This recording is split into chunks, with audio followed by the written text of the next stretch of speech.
wanted to discuss the good life, and I said there um, won't be much good life without good government, and Khalid said that was debatable.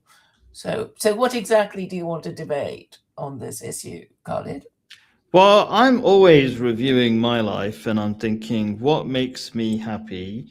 I'm very lucky that loads of stuff makes me happy, and I'm often looking at Jordanians how they live their lives. I think they really know how to be happy. Typical example is my neighbors are always out in the evening under an olive tree or something Well, with we their whole can't all move family. to Jordan, and probably wouldn't be welcome there, would we?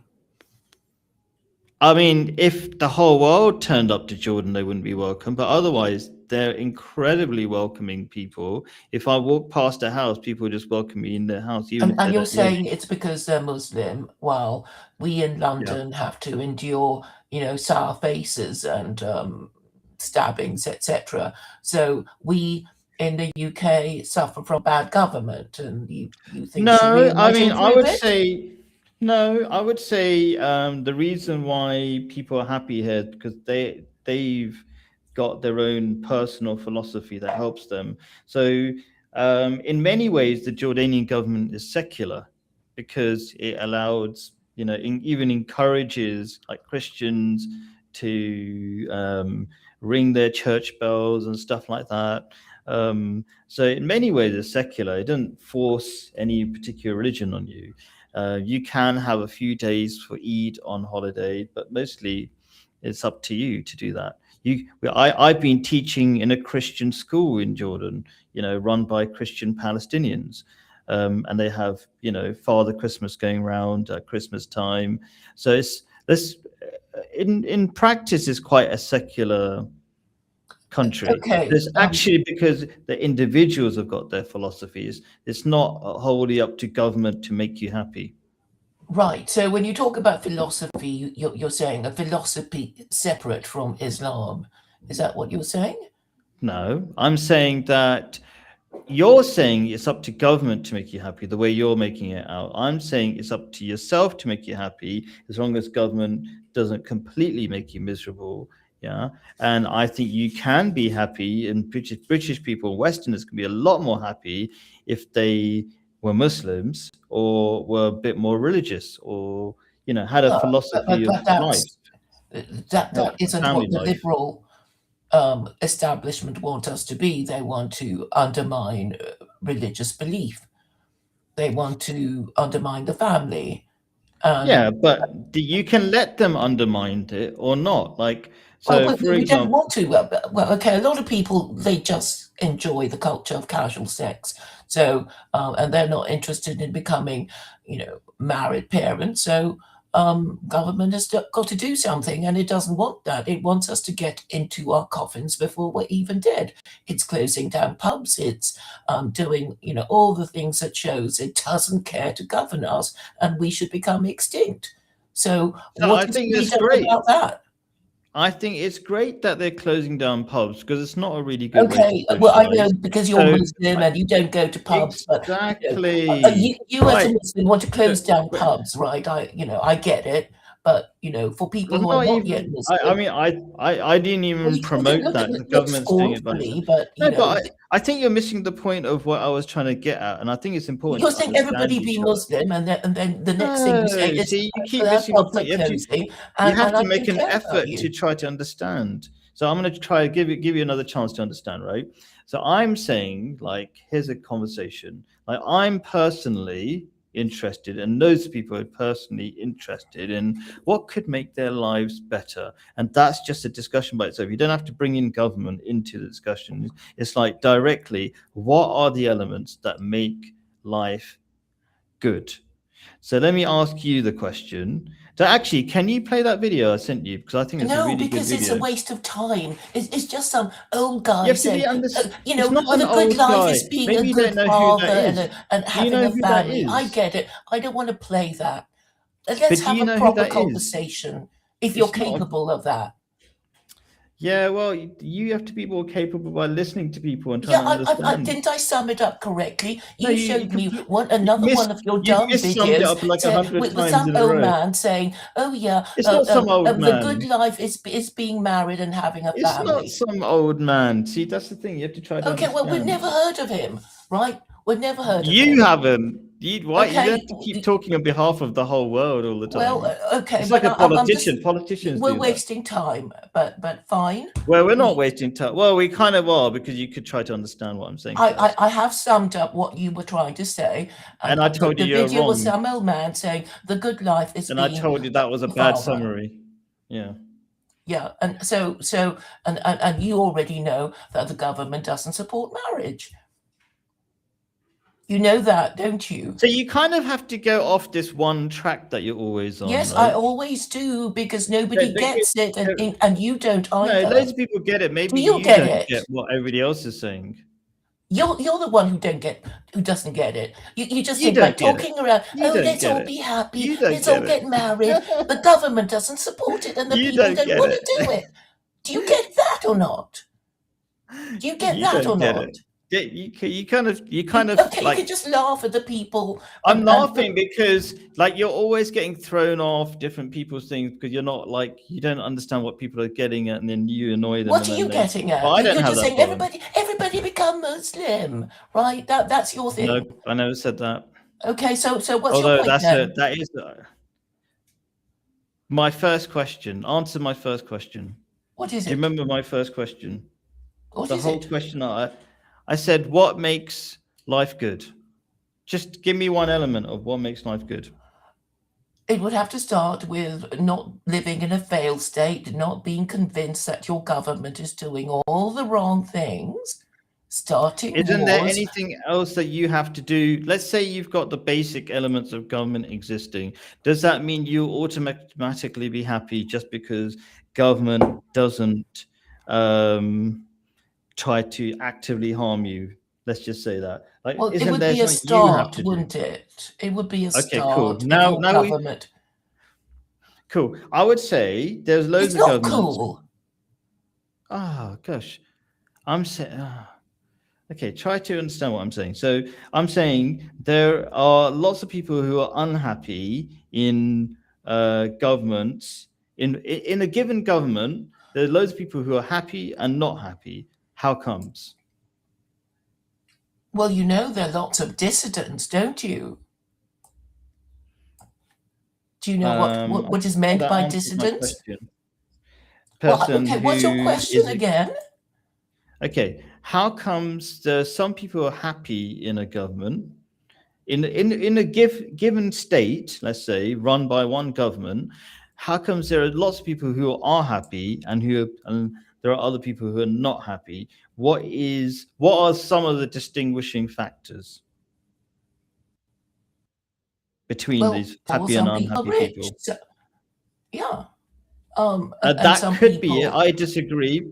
I would say a lot of poorer. Are you saying just because you've got less money and poor is I'm not even sure what the definition of that would be, right? Well, But I would what say a dumb I've seen a question. lot of I poor. mean, It's not a dumb question because yeah, yeah. Well, like lots of religions talk we about know this. that some people are happy and some people are not happy in any given society. So, what's the point of your dumb question? We all know That means you it didn't doesn't. understand. I think half the world probably understands the question more easily than you do because Well, it's like you're desperately not trying to understand it. I'm asking. I you're gave just you a really saying simple some people are question. happy and some people aren't. How do you know No, I didn't all the say that. different reasons why some people are happy and all the different reasons why people are not happy? I said, give me one, because then we can have Give a you one conversation. what? A reason. People might be unhappy if they've suffered injustice through a miscarriage of the law. Sure. Okay. Is that the general like? Is okay. So okay. At least we started the conversation, right? But I'm talking about is there a difference in philosophy? So yeah. Difference Hello, in Joe. philosophy I'm a between who and whom. bit. like between the happy and the unhappy. That's what we're talking Well, about can right you now. give a concrete example? Like, A is Family happy because values. what? People who have family values tend to be more happier, I Okay, so think. you're just saying Muslims are happier than non-Muslims. That's what you're saying, right? But then I could easily, find a few Muslims who are not happy, and your point would be destroyed. But what you're saying, it I seems, wouldn't because say, you're yeah, Muslim. you don't have to jump into claiming what my point would be and answering for me. You just have to wait for a second and give me a chance to answer. Say, oh, my counter argument is this. What do you think? Rather than just answering for me, because otherwise it'll be a one-way conversation. Well, make your point then. Cool. So I would say my point wouldn't be destroyed just because there's one person who somehow is against the example, and you have to kind of delve into What it. Like, okay, example? You're just saying some I people are happy just, and some I people are just, not, sa- and you're I saying just Muslims are said happier than family. non-Muslims. I just mentioned family values. So you try not to forget the thing I just said one sentence before. Okay, like we have to build the conversation. You don't have to keep forgetting everything I'm saying as I go along. So we're talking about, like, we just picked on one thing, which is family values. Okay, which is what in the West is where they're struggling with, right? People don't have family values. They have individualism, which is anti-family values, right? And we know that, for example, the most miserable, one of the most miserable points times in uh, the Western year is Christmas, when families get together and they just fight because they're not used to being together. They don't value each other's Yes, time. I know you So always say that, and Islam would give these people family values, right? And then you get all these Westerners saying, "I do not want to marry." okay, What do you so say then to that's that? So that's a whole discussion. Let's start delving Well, into it let's. step by step. So All I'm what saying, what is the as solution as to people Joe's who saying, say is they go don't want to easy. marry? Joe's saying go easy. So let's not have to be aggressive about it. It's like, okay, let's one step at a time without being angry about it. So okay, let's convince people that we need to be getting married is useful, and then we have to kind of think about what are the issues that people face. So one of the things is that they think that um, the other person's not interested in being married or staying married. So what's the point, right? So we have to convince people that it's beneficial for both sides, or also they can find somebody. So let's think of one particular part. The part is, how do you find other people who are also interested in being married for a long time? And I would say either be a passport bro. I think that's one of the main ways at the moment. The passport bro can has a bad label to it, which is people who are just having casual sex around the world. But I would say my version of passport bro Aren't is you a saying passport bro? yes, but not in the common definition, because the common definition is having casual sex around the world. My definition is finding a traditional wife, which you don't normally find easily in the Western world. Like if you go to a dating app, you won't find that normally. But maybe I'm wrong. What do you think? Do you think in a dating app Well, I you will thought find a everybody good knew traditional wife? that the West supports a culture of casual sex. And I thought you knew that I propose raising standards of sexual morality with Sharia, which you don't support for some reason.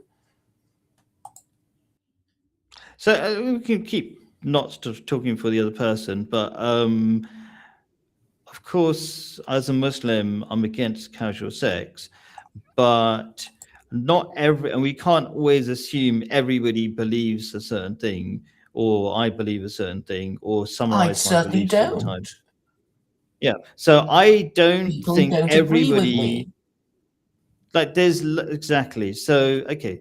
I think there are people, as things are not always like, it's good not to oversimplify things. So I would say there are lots of traditional people, let's say in the West, but they're just really hard to find. And so if you can afford to travel, then go to a place where most people believe Yeah, in but most marriage, people and can't. then So you're within the reach of the folk. sure. Don't So you let's go. think, Okay, so you Colin, can that your say solution your has to be counter within argument the is reach of ordinary folk? cool. That's a good question. See, so uh, I'm not too sure what. Okay, so within the reach of ordinary folk would be join a religious group. Okay, so you notice that I'm not immediately saying become a Muslim because You're saying that to might become be. Muslims because Christians don't believe, You didn't right? hear The what I problem, just said. You no, just okay, you ignored what say I join a actually religious said. group. No, I anticipate. I've There you heard go. all these you say time and time again. You're just saying, "Oh, let's join So a, you're a Buddhist." then why did you ask me the question? If or Yeah, because are you, you I just know, my problem with a lot of our conversations is that, and you don't even notice because I brought it up before, is that like you just have these one-way conversations. So yes, either ask because me. you also have these one-way conversations. Everybody No, can I become don't. But if Muslim you and listen be to happy like to me, my right? conversations, when I have somebody on my show, I let them do most of the talking. No, you do most of the talking. So you're just repeating Anybody can see my your screen. own talking point Yeah, again and yeah, again, and yeah, you're saying, oh, to be happy, join a religious group, right? I'm listening to what you're saying, and I'm yeah. questioning it. So Britain is supposedly a Christian country, and you're saying, go to church.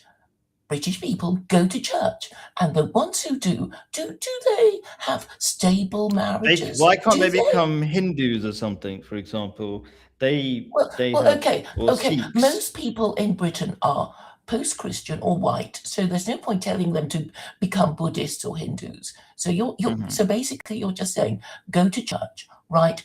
And has it worked? Well, has it worked?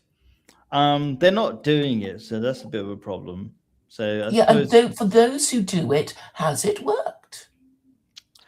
Yeah. Well, you say that it has worked because you're saying that there are groups in the TC, I forgot what they call it, Vanderclays, whatever group, and they are TLC, this little corner. this little corner, right?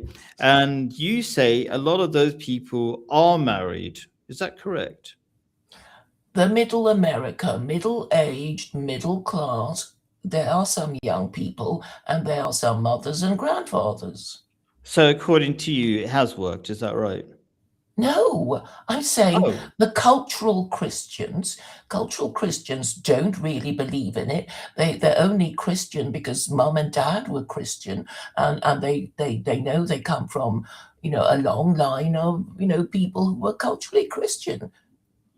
And and okay. and and in America, the church is separated from their state, and basically churches are social clubs with very low moral standards. And I've also said that these people in the TLC do not want to discuss what it means to be Christian, what Christian principles are, in case they start fighting, because we know that Christianity is a very schismatic religion to the extent that Christians in the 21st century, if they're trying to get on with other Christians, will make a point of not discussing the Trinity, for example. And we know that the Trinity is idolatry. So they're already See, wrong I'm not sure what from you're the getting. It's like you beginning. go on a winding. You have to stick to one topic because it's really confusing. The So topic is that the question Christianity is was, has it idolatry, and worked? you haven't got the guts to tell them, See, now right? we're going into idolatry. Like the Yeah. question you asked So I'm was, saying has Christianity has is it kaput. worked? It so you asked the question, has it worked? And then it And I'm was, saying it you know, hasn't. And then I'm the waiting for meaning you to of say, it yes, it was has. no, the meaning of it was like, has it worked in getting people married and stuff? And then the answer is yes, because that was you're saying like No, I'm saying it people. hasn't. Yeah, but that you can claim you're saying it Well, hasn't worked, but at oh, the but what same about time these you're church saying weddings, right? your test group are getting married, so that means it has worked. So just by saying it hasn't worked, but giving me the facts that it does work, you're just contradicting yourself in one No, sentence. no, So you obviously some people are getting married, but not in right? sufficient numbers. There we go. So that's a bit more descriptive explanation. Okay, cool. So are you saying that? So why has it worked for some people and not for others? That's the Middle question. class people want to be respectable and they don't want to have bastards, right? That's why they marry. Okay. Marriage is for legitimate children. Okay. So you're saying churchgoers who are reasonably well off, it works for them, but it won't work for churchgoers who have less money. Is that right? Or what's the reason Look, why trailer it works trash for do some not people? go to church, do they? I mean, do you understand Um, enough about American culture to, it's like, the lower classes, you know, the people at the bottom, they don't go to church. They might go to church for a free meal or two, but, they don't go to church with any, sense of worship or understanding or hoping to get married because the option of premarital sex is part of the culture. They accept it. mm. It's part of the deal, which is why I say you have to raise standards of sexual morality, and this means adopting sharia, right? And that is really the crux of the matter. Hey, Rob. Hi, Rob. I think you might have a more constructive conversation with Khaled. Okay, Hello, yeah, folks. okay. Hello, folks. How are you? I'll mute How's it myself. going, Kelly? Yeah, good. Have we talked Hello, before, Claire. Rob? Don't leave, Claire. What are you talking about? I mean, I did want to join against your madness, pro Khalid's points, but stick around. It's all good. Yeah, What's your carry point of on. view, Rob? 'Cause I'm not sure if we've talked before. Have we talked before, Rob? What I think one time, yeah. I think I gave you my email. I emailed you one time. You didn't respond, but Are you it's all good. serious? Yeah, yeah. What? I'm always trying. Oh my gosh, I must admit. Are you? Oh my god, we got to try again because I'm always trying That's all right. to. That's all right, mate. It was an esoteric email address, so it may have just gone straight to spam. That's all good. Oh, okay. Yeah, that makes more sense because I wouldn't avoid people. I'm always trying to get different kinds of perspectives on my streams. Tell me something about yourself, Rob, before. So, and then what's your perspective on what is the good life? Because I'm actually trying to figure this out all the time. I'm always reviewing it. So, can you tell me, like, are you atheist, religious, or what? How would you like to summarize I your mean, belief? I don't want to sort of say it directly straight away because sometimes I like to build up to it. But I am a Okay, pagan. cool. Let's leave that question then. What's your what do you think it makes the good life? Like I'll just give you an example of what I'm thinking of, right? I'm always trying to balance my work. I'm trying to balance where I live. I'm trying to balance family life because I'm watching people around me and people who seem to be really happy, seem to have really good family life, um, that kind of stuff. What do you think makes you happy? Wow, I don't know, to be honest, because I Do you think it's was. important? Like the fact that you don't know, is that worrying for you? That should you Yeah, know? no, it Like, is. It is worrying. Yeah. I look at my morality in a certain way where I think I'm getting older and I'm missing out on certain things. But what are also, I certain think, things? Like, do you have kids? well, yeah, namely kids, namely family. Uh, that's Yeah. something you know should probably happen at some point. But again, I think like maybe I'm like apart from society to the point where I'm not sure how I would even start. Um, Not even like a family, but I would even like meet a woman if I'm being completely honest here. I don't think that's like a surprising thing at all. Like this is a major issue that loads of people are talking about. Like there's all these videos about, like I was watching the other day, like it's just somehow trying to be funny about it. Like they were claiming, as in this video, that throughout the ages it's like impossible to talk to a woman. Like in the Roman times, there was a man walking toward a woman, like good-looking woman, and then there's an earthquake and the whole place falls apart, and then keeps going throughout the ages. Like this is a common thing that I think Westerners are struggling from. And the reason why I say Westerners is because in Eastern or many traditional societies, you just have to turn up to a family and ask the dad. Do you even have to, you know what I mean? It's like really relaxed. Do you know what I mean? Like it used to be true maybe Right. Okay. 70 years ago, you would have these, what they call it in England? I keep forgetting words, but you just go to the dad or something and then they'll sort you out, and it would be really relaxed. With a woman, I think it's really complicated because women are naturally nervous around men. And that's a good thing, I think, in some ways. Like they should be a little bit scared about predatory men, right? I think there's built-in stuff. Do you know what I mean? There's some good things about it. And then, but there's, yeah, anyway, what do you think about all of that? This is a really important part of the discussion. How do you approach women? Let's start with that.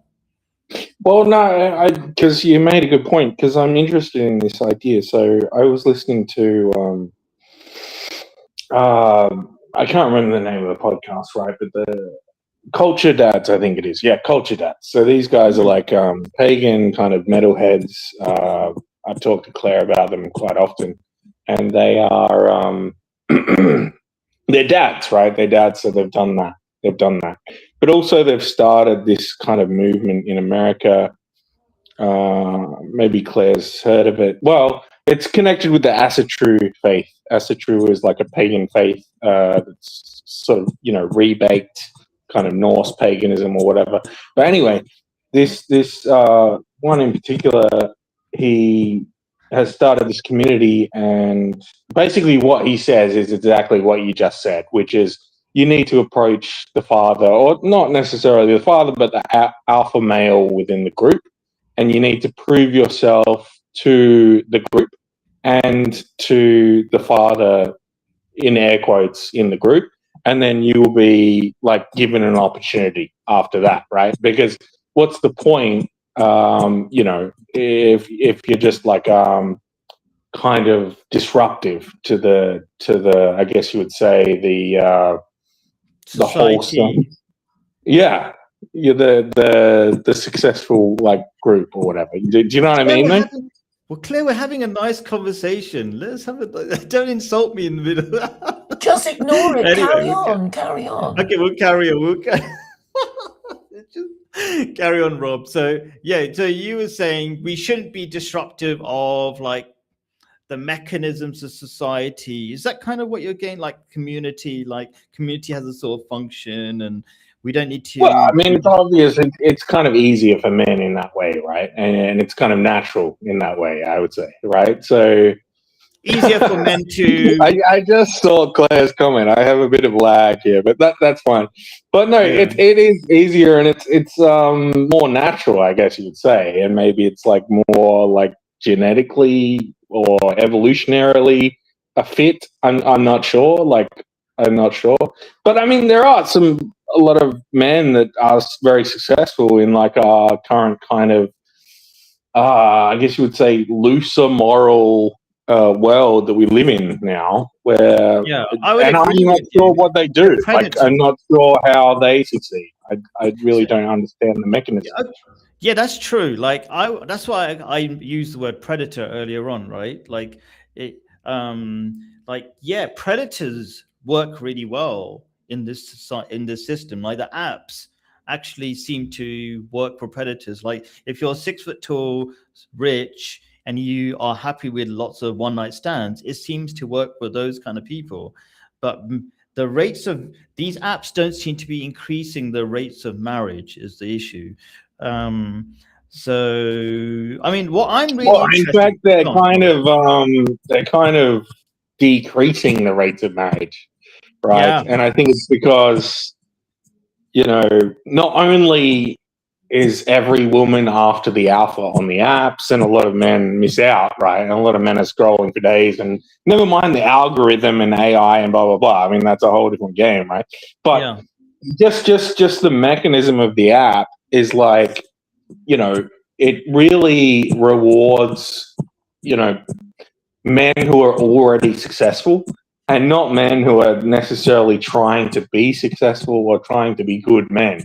And I think like another problem with the apps is like you said, I mean, we talk about marriage. Some of these guys on the apps who are relatively alpha or whatever, who have a family maybe, they jump on the app. Suddenly they've got a lot of women after them because they are successful. And then they cheat on their wife, right? And so it's a double sword in that way, where it's like even worse for both parties. Yeah. Because it breaks up the I would family, say I would say it's but not it's even also, yeah. successful people. I've got married twice, right? Two wives at the same time, right? And you can do that in Islam. And I think when I tried to go on Tinder or something like that, all I got was like, and maybe I pressed the wrong settings, but I'm quite sure I got the right settings. It was like I got loads of gay people trying, and I couldn't get any. Like, I don't think these apps work really well for anybody. Like successful, I think I'm okay, right? I can have a job and make enough money, whatever, all that kind of stuff, right? I think a lot of people, I don't think it works for most people. Like even and part of the problem, and the reason why you need fathers back in the system, is that women get tricked easily. Women hyper compete with other women unrealistically. So you need the father figures to guide their daughters into wholesome marriages, wholesome relationships. And I don't think women do that very well for themselves. What's your opinion? I could be wrong, but that's what I see. Like, why would the average, very average woman ask for a 6 foot tall millionaire? Like, there's like almost no chance of I that. mean, Why? the answer is twofold. I mean, unfortunately, sometimes a below average woman can get maybe not an alpha because he wouldn't go there, but like a relative, like a higher beta or whatever, right, on the apps, because he's going to go there if there's no one else available. Yeah. And it's easy, right? And the other thing is, like you mentioned, fathers and so on. But I mean, there was a whole complex society in England, you know, in the Middle Ages well, the higher Middle Ages, even Victorian period, and even after that, where it wasn't necessarily the men, but just the whole social dynamic of like tea parties and like high tea and like this higher kind of, I guess you would say, higher order society where even women were making great decisions only because the society was Women were already making like what? built up I missed the word. What so was that? far. What was the word? Well, Women, women even were women were. making I say great decisions, but women were making good decisions for their daughters, even in that society, because it Mothers were was making good so decisions for kind their of daughters. ordered, Yeah, and the yeah. capital of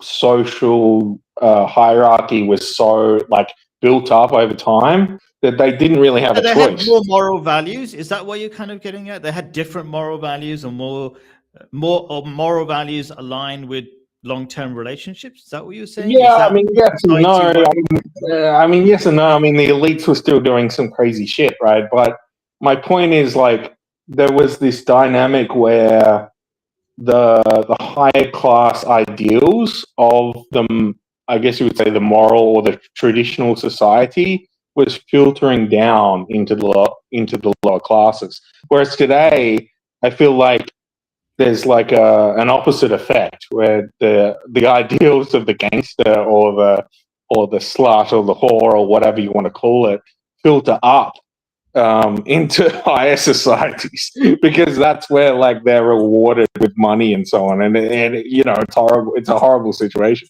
And so I guess you're right in terms of morality. I guess you are right there because you know So there what are is a we kind gonna of do? yeah. Okay, so I can say what we. Okay, so there's two things. We started off with what makes the good life, and then you said like maybe actually having. I kind of this is sort of summarizing, if you don't mind. It's kind of like you went down the aisle of like we got to have stable, happy, long-term relationships, and then now we're like now the question is, what are you gonna do, Bob? and I could say even me, but like myself, I don't know, I'm already married, but okay, let's ask you, Bob. What are you going to do? What's your step forward? Like, so far we've said, like, society used to be great when people were more moral. I think you would easily agree that morality came from religion. That was more common in societies than in Western societies I'm talking about. But now that's kind of the past. What's the step forward? Can I just suggest, like, I'm going to ask about this pagan kind of society that you mentioned. Have you tried this pagan kind of society where you mentioned a sort of, they have some sort of hierarchy? Am I misunderstanding it? Is there a sort of a pagan society where they have a hierarchy and you can approach the alpha male, like you said, and then so get married? Is that what you're talking about? Have you tried it? No, I mean there absolutely is. I mean, to be honest, like I haven't like gone there. I haven't like traveled to this particular part in America. It's kind of very niche, and so this is the problem I have in Australia is we're kind of apart from the rest of the world, and we're very kind of liberal dominated in Australia. I mean, I'm sure there's pagan societies in the UK. Like, I'm sure like there's traditional parts of Ireland still left, maybe even like Wales. I've heard some things about the Faroe Islands. Well, let me finish. Yeah. So in other words, like the ideal is there, and I'm not sure if it's completely real, but I've heard things and I've talked to people, and so I kind of know that it is. But in Australia, it's not. I can't. At least where I am, I haven't like found that, and I don't really know where to search for it, except for like asking AI or like going on Facebook and really like, do you know what I mean? Like I've searched for it, but it's not being readily available. And for me, yeah, and for me, it's like, but also there is this connection with some LGBT stuff within paganism, within Australia especially, which is, I don't know what that's about, but that's definitely the case. But also, like, I'm really scared of going into a mosque, like just because I would actually convert to, I guess you could say, like Islam tomorrow. I would happily join a traditional society, whether it's Islam or maybe even Orthodox Judaism or even like Orthodox Christianity, like Greek Orthodoxy or something like this. I would happily do that, but it's just so foreign to me because it's been like so many years, or like it's like genetically a bit scary. Do you know what I mean? Because it's like so apart from my nature or my upbringing. Do you know what I mean? Yeah, I get what you mean. Yeah. So I think you made the kind of obvious jump to talk about Islam, because you started by we were just talking about these pagan groups, but they're so tiny that you can't even find them. Like you search for them and like, where are they? They're an idea, but they're so small. And I think that they won't last either. They're kind of like atheistic ideas, like everybody's individualistic, and then there's no reason to carry on because everybody's got their own opinion. I don't think we can say that they won't last. I mean, that's kind of a cop out. I mean, you say they won't last, but they are kind of getting bigger, like especially in America, especially in American rural areas. So like, let's not say they won't last just out of like spite or something like this, right? I don't want to say out of spite. I mean, I just think generally, like, okay, let's say you don't, okay, if you're pagan, you don't believe there's a God who's going to, you're accountable to, right?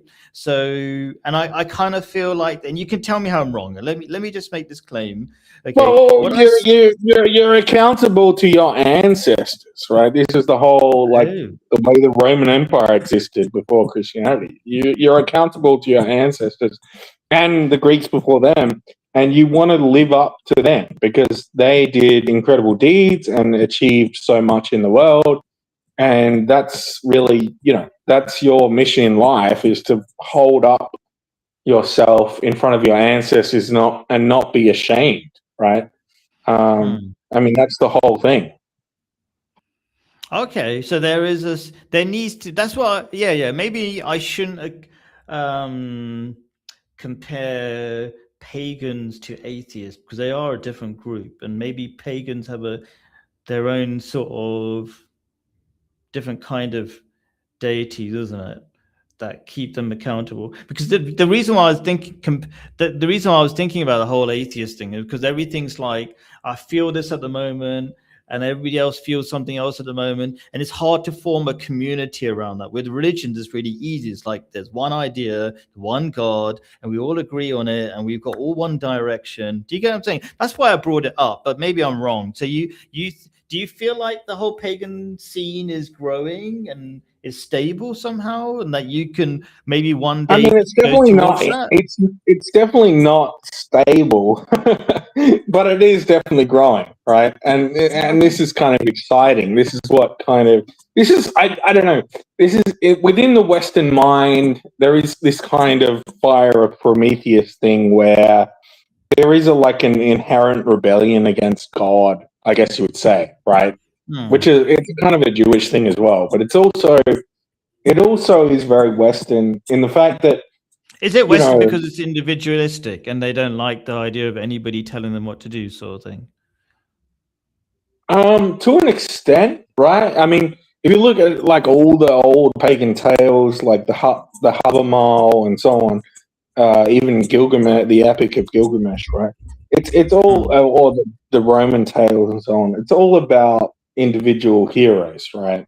And what they achieved. And I mean, that's where the idea of like well, I don't want to bring up like Marvel superheroes or whatever, but that is the kind of the thing, the Marvel superhero thing. That's why like all of these stories, all of literature within Western society, especially English literature, is all about, and German literature, is all about like the pursuit of, you're on a mission. You're put into a place in the world, and you have some challenges to overcome, and you will do it, and then you will be rewarded with the fine maiden, who will, and you're the shining knight in the armor and so on, right? So is it still an individualistic story? Individualistic hero, like you're saying, the Marvel heroes. Well, I mean, it's like Achilles, right? I mean, like, I don't know. It's what would you say? It's been entrenched into Western society so much that like we really don't want to give it up, because it was successful for so long before the Abrahamic religions took over. Do you know what I mean, though?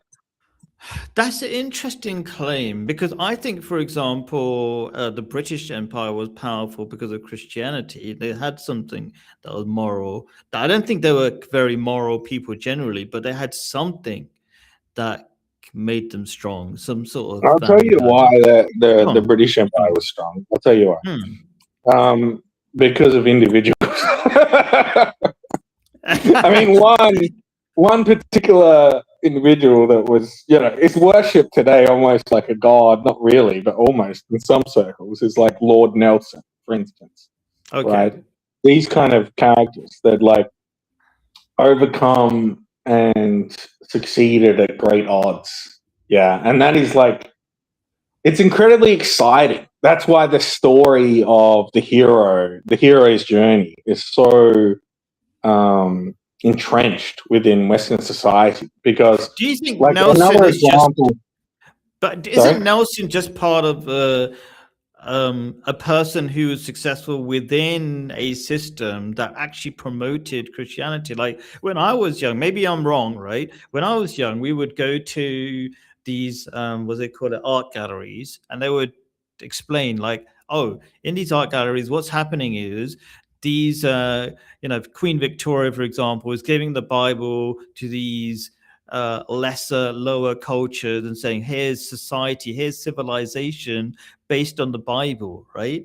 And so they actively promoted Christianity to control and expand their empire. So I think, yeah, they can have these heroic figures, but they can only exist within an already thriving system, right?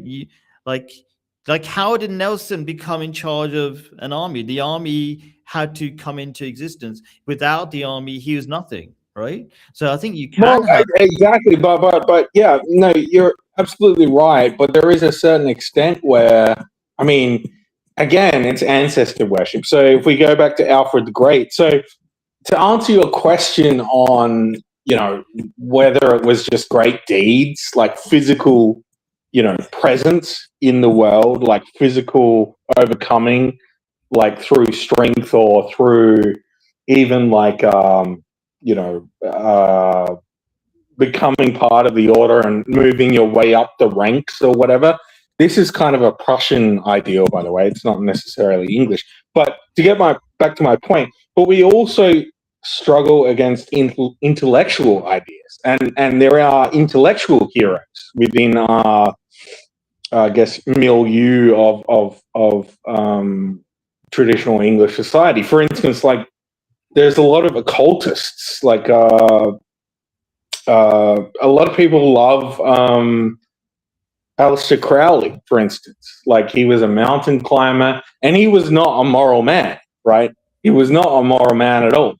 And we all know about what he did. But people look up to him because of his great kind of not giving a fuck sort of thing. And this is a very Australian thing as well.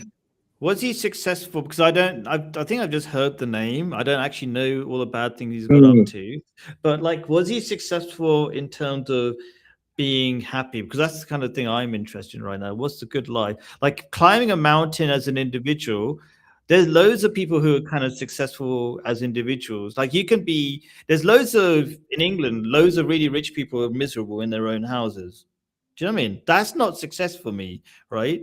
But so was he successful at a happiness level? Do you think what's his name? Aleister Crowley. Yeah. I mean, another one is John Dee. I mean, there's a lot of these kind of mystic people, but I guess my point is like, to answer your question, it didn't matter because his name lives on into the ages, right? I mean, like a classic tragic. I mean, this is kind of the thing within Western society as well. We also like tragic figures, like Lovecraft. I think Aleister Crowley had a child. I could be wrong. I think he did, but anyway, Lovecraft. You've heard of Lovecraft, right? No, Lovecraft. I don't know what that is. So he was an American author. Okay. Yeah, he was an American author, and he sort of came up with this whole mythos about Cthulhu and the old gods and so on.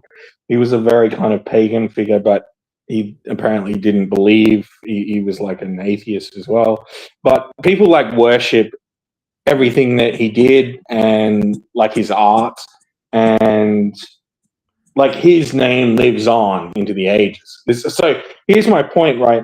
It's not necessarily about like living the good life or whatever. It's almost actually even better to live on after your death, no matter what you did. Yeah. Oh my God, that's terrible. You know, I don't want to laugh at you. It's terrible, but it's also like it's a pagan thing. It's ancestor worship, right? So what's the ultimate? Like there is this hymn. Let me finish. So there's this hymn within Scandinavian paganism. It's one of the great hymns of. I call it a hymn because I don't know what else to call it. It's a spiritual story. I know you don't care. I know you don't care. But I'll just tell you anyway. I'm listening. Well, you just put your head in your hands. You're giving up. No, I'm listening. This is my thinking. This is my thinking phase. Go on. Okay. So the whole hymn is about, and it's a very kind of visceral thing. It's about death, but it's also about living on after death, and it's about your name lives on after you die. In other words, you don't die because you have impacted the world so much that after your death you live on, right? And this is an extremely important thing within, especially Scandinavian paganism, right? And a lot of people don't sort of understand that or don't care about it, but it is very important within Western thought, believe it or not. Okay. So my worry about that, because you said something like, it doesn't matter if you're happy in this life, it matters more essentially that other people like you when you're dead, which is kind of sad, a sad way of looking at it, right? Like you're not according to the pagan way of looking at things, or maybe the way you're describing it, you don't actually live on. It's just the memory of you lives on. And like, kind of, that's kind of sad that you just care about what people will think of you in the future, but they didn't really care about you when you were alive. You didn't have a relationship with those same people when you were alive. You know, I think, isn't it more important to actually, I, I mean, I'm kind of lost for words in a way. It's like, isn't the obvious thing that you should also be happy in this life, not worry about what people will think of you afterwards? I mean, I agree with you to a certain extent, right? But it can go both ways. For instance, like my grandfather, I'll remember him because he was a good man and, you know, he didn't cheat on his wife or anything like this. Okay, he fucked up like after he sold the farm and we can talk about that. But my point is, like, he had a bunch of children and he was very successful in air quotes, right? For a long time. And he lived a very wholesome life. And he was a great man because he worked hard and he was committed to his family while his wife was alive, right? And so it goes both ways. And we remember him, me and my siblings, and my father's siblings, like even the women have brilliant memories of my grandfather, right? And they will talk about him for generations, okay? Because he lived a great life and so on. So it goes both ways. Like, you don't have to be just a full hero and like charge into the fray and like die gloriously and like poems are going to be written about you like Scandinavian, like Viking style. That's not necessarily the way to go. The other way to go is to make an impact on the world, like via creating a great family and everyone loves you because of what you did for I would your agree family. with that one. Do you know what I mean? I totally agree what you mean. I think that's a better version of heroism. Instead of being heroes to strangers who didn't actually know you, like, be a hero to your family and they will love you in the future, but also they loved you in your life. That's kind of an important part of it. So I would kind of find a middle way. I agree with you. I think that's some sort of, to people to continue loving afterwards. That's kind of nice. And in the Islamic idea, it's actually more meaningful, because if they pray for you after you're not in this life, but your soul continues, your God will listen to those prayers for you. So it's actually even more valuable that people love you and care about you after you died, right? There's actually more, not just empty words that they might say about you, right? Okay, I agree. Can I just say this? And I would love to hear Claire's opinion on this stuff. And I wish Claire would just stop typing and like say something. But I don't want to like get involved earlier than she wanted to or whatever. But my point. Okay, can we stick on this, right? So what we're talking about is legacy, right? Yes. Legacy is this idea that you. My only problem is I have to go in 3 minutes. So we've got a countdown, because I literally teach some kid a lesson after this at 11 o'clock. I mean, in 3 minutes. My thing is, I think we agree on a lot of stuff. Like, we're converging more and more. Like, you come up from different ideas and we converge. I would love to. Have you still got my email, basically? Because then we can continue this conversation. Can I send it to you? I'll put it in the chat. Yeah. I mean, I'll email you again. You've got my email. Well, it's Kemper something. It's well. My anyway, email I'll send you an email. I'll say it's me and one. But like, Okay, can I cool. just like, can I just end with this? So, Yeah, go on. in terms of legacy, right? So there is this Roman concept where it's better to uh, go back to your farm after you've become Caesar, right? And some Caesars actually did this. They did their whole heroic stuff, and then they said, "Well, now I'm just going to go back to the farm and tend the family and so on." Right? So that's kind of the ultimate like pagan idea. You can do both. Is Yeah. that like? Do you remember the move? You've only got 3 minutes. Can I continue? Yeah, Can I go just on. at least get the point out? That just Sorry. sounds like that epic movie. I forgot what it's called with Russell Crowe in it. Mm, mm, mm. He goes back to the farm, or Which is it's a very kind of pagan movie. Yeah, Gladiator. yeah. But so what's interesting about this is there's an old pagan tradition within the higher classes of the Roman patricians and so on, and there was a spiritual practice. And what they did is they lit a candle and did an ablution, which is like pour some alcohol out on a stone or whatever, and they, you know, I need to look up the specifics. It's written down in certain texts, but basically you're calling an ancestor back from the dead, right? You know, this is kind of haram within Islam, I'm sure, but whatever, right? Anyway, my point is, if someone is truly impacting the world, it's interesting because you can actually call on an ancestor many generations later, right? And which ancestor would you call on as a young man? Okay, as a young woman, it may be different, but as a young man, maybe it would be the one that was the most badass. Maybe it would be the one that was the best warrior of all time. And he lived actually 5, 6, 7 generations ago. And the women don't talk about him anymore because he wasn't the best family man. But it's interesting that it can skip generations, and actually the ancestor worship can pull itself into the future because of their impact on the world, not necessarily if they were a great family man. In other words, being a great family man is not as impactful on the future as being a badass, right? Do you know what I mean? I can see that. I think I would say before I go, I might call different heroes, or what do they call it, like ancestors. Like when I'm 20, I'm thinking my son, 20 years old, he would call the badass ancestor, and now I'm a bit older, I'd call like my dad or something if he died, something like that. Anyway, cool. All right. Please email me. I've got to go. Rob, I'd love to continue this conversation. Thanks. Appreciate it. Oh, And thanks, thanks. man. It was a good conversation. Yeah. It was. Thanks, Claire. You do attract lots of people. That's the good thing about your channel. All right. Catch you later. Bye. Okay, bye. Bye.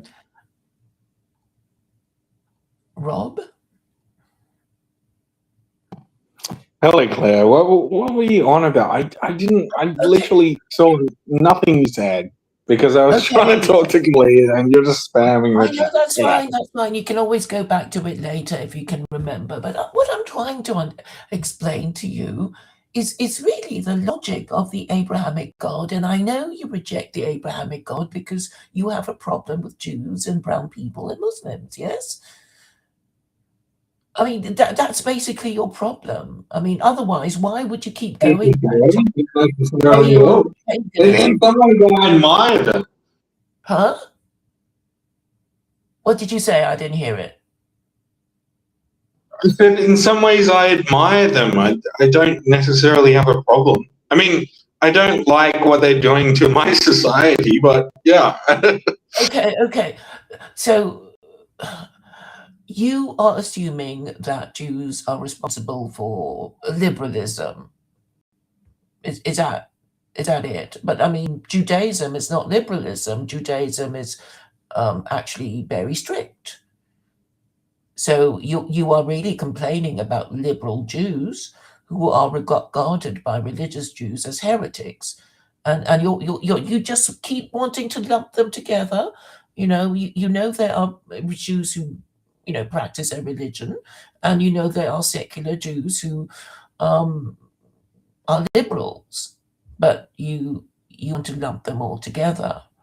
I mean, This is very dangerous territory, and I would completely reject what you're saying, by the way. But the reason why is very complex and very spicy, and I can't necessarily say it on YouTube. But I mean, let me put it this way: one of them, one of those groups that you mentioned, isn't necessarily as liberal as you think they are, and the other group isn't necessarily against say it. I don't care because I don't really know infiltrating or if what's the word, influencing other societies as much as you think they wouldn't, right?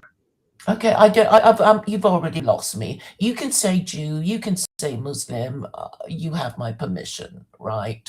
But I know, from our conversations before that you think Jews somehow are liberals, and now you're saying they're not. Are they liberal or not?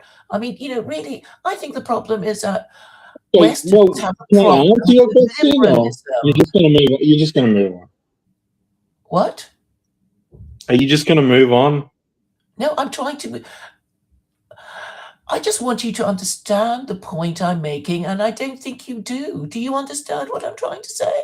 If you've heard it Yes, but before, what I'm saying is there's finish my two. sentence. There's okay. Have you heard it before? Continue. So you're saying Jews are responsible for all the bad stuff that you're suffering from your government. Yes, that's what you're saying, because Zionism is a problem for many people in the West. They don't like what Israel is doing, and they think Israel controls the West. Yes, is that a fair summary of what your I mean, opinion? that's what they think. I think recently I've discovered that the banking system is more complex. There is this kind of myth that maybe the Jews invented the banking system and usury, and that is the reason for our slavery. But I would argue that perhaps, especially maybe some English nobles got involved. Well, many nobles One of your in ancestors. Europe, but I understand. Okay, so but you the do. banking system is more complex, and I think part of the problem Can I is just the simplify monetary these system. Right? things? I think it's important that you understand what I'm trying to say, and then once you've understood it, yeah, sure, kick back and push back against it. But I don't think you do, because you're, more anxious to tell me what you think than you are in trying to understand what I'm trying to say, which is very simple, right? It's very simple. So I'm saying, if you don't like usury, if you want to ban it, the only way you can ban it is with Sharia. Do you understand that? Because we can moan about being a wage slave and paying the mortgage until we die and all that kind of thing. You understand that completely. There is another option, though. What? Well, you don't need Sharia to do that. Really? Why not? Because, I mean, you can just do it. Has it been done before without Sharia? Well, it was okay. It was done in two places. It was done in the mid-century German situation, and it was done. Let me finish. And it was done with the greenbacks. Okay, this is a bit complicated, but we know in Nazi Germany and in Mein Kampf, Hitler said he would ban usury. Yes, do we know that? By the way, it was also done with Napoleon as well. So. Okay, but the point is, it's like a behavioral addiction, and we always. Okay, again, sorry. I just need to put this out there. It was also done in North Korea, and it was also done in Iran during the Islamic Revolution. So we have 7 or 6 plus examples in history. So don't say it was never done without Sharia, please. Well, this is not a widely known subject, and I'll be happy to concede that lots of Muslims kind of try to ban it or appear to ban it, but don't really ban it. So I also understand this, but surely the strongest measure you can take against usury is to ban it with sharia, even though people will, even after that, try to get round it. But at least take a strong enough position to say it is banned, and leave it to others later to say, is such and such a financial instrument in fact usury? But we're talking about the principle of the thing, aren't we? Okay, exactly. But there's also other forms of slavery. I mean, we can't just say that usury is all of the problem, right? I certainly don't. But I'm saying. No, I agree. You don't. And I Look, think this is where we agree. I think,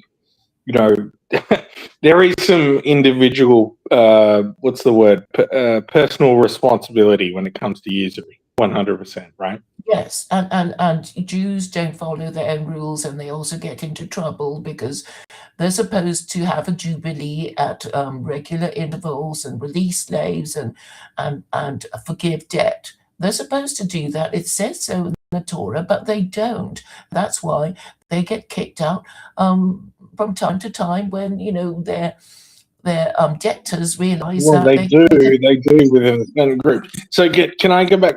Can I please? I'm sorry, I don't mean to cut you off, but this is very important, and I'm sure you would agree if I could only get the point out. Right? So there's two groups of, like, in air quotes, Jews, right? And that's not necessarily true. It's a complex society. I don't want to talk about all Jews or whatever like this, right? But what I'm saying is, why don't we just the divide one Jews into main group. Jews Sorry, and okay. unrighteous people? I'm making it very simple, so please listen. It's only one sentence. Why don't we divide Jews between righteous Jews and unrighteous Jews, observant Jews and non-observant Jews? Why don't we do that? Finish. Well, we already have in some No, sense. you haven't. You keep lumping them the fuck together and then saying, oh, why is everybody accusing me of anti-Semitism? Because you keep fucking lumping them together. You refuse to Calm make the down. distinction. Calm down. I feel good. So Well, do you we're in a understand safe what I'm space here, saying? Craig. Do you understand We're what in I'm a safe saying? space. I do. I'm 100%. Okay. But we need to talk about these dynamic groups, these two groups, as, like, we really need to address this point. And you make a great point, right? But what you don't realize is we have, well, at least some people have realized this for hundreds of years, and they do in fact work together in a certain way. And I'll tell you why, right? The majority of liberal Jews, right, will say they don't support Israel or the Greater Israeli Project or any other uh, goals of the hardliners. Okay, they will say that publicly, and they even act against that. Right? You understand this dynamic, right? Mm-hmm. But why do you just? Mm-hmm. Okay, Do you what's your honestly point? understand that dynamic or not? Is that your point? Are you going to go on to make is that your point? What's order out of chaos? It's an old idea, Claire. It's. Okay, you're saying you have a problem with Zionist Jews, and you're saying Jews who say I think they're we not all have Zionists are problems with liars. Is that Zionism. what you're saying? Do we not all have problems with Zionism? I'm not sure. Have we established that, at least? Well, I would argue that God himself is a Zionist, according to a verse in the Quran, chapter 17, verse 104. But that's a bit complicated for you, so let's stick to this argument, which is that you perceive all Jews, even if they say they're anti-Zionist, to be liars, right? Even the ones who say, oh, I don't support... Not all Jews. And in fact, the ones that say they are anti-Zionist are probably being used by the Zionists. In other words, it's beneficial. Yet another conspiracy. It's beneficial for the Zionists, right? Even if the liberal Jews don't know what they do, right? It's like the old Bible quote. They don't know what they do, right? It doesn't matter, because even Christians are Zionists. Do you not understand that there's more No, than one I kind of 100% understand that. I 100% understand that. I think actually you don't know the extent of your understanding on that point. But yes, absolutely. I mean, there's a reason why I'm a pagan. No, sorry, because Israel, you're pagan. Why don't you explain? No, because okay, I get it. You don't like Jews, therefore you reject the Abrahamic God. No, it's Christianity. not because I don't like Jews. I really like a lot of Jews.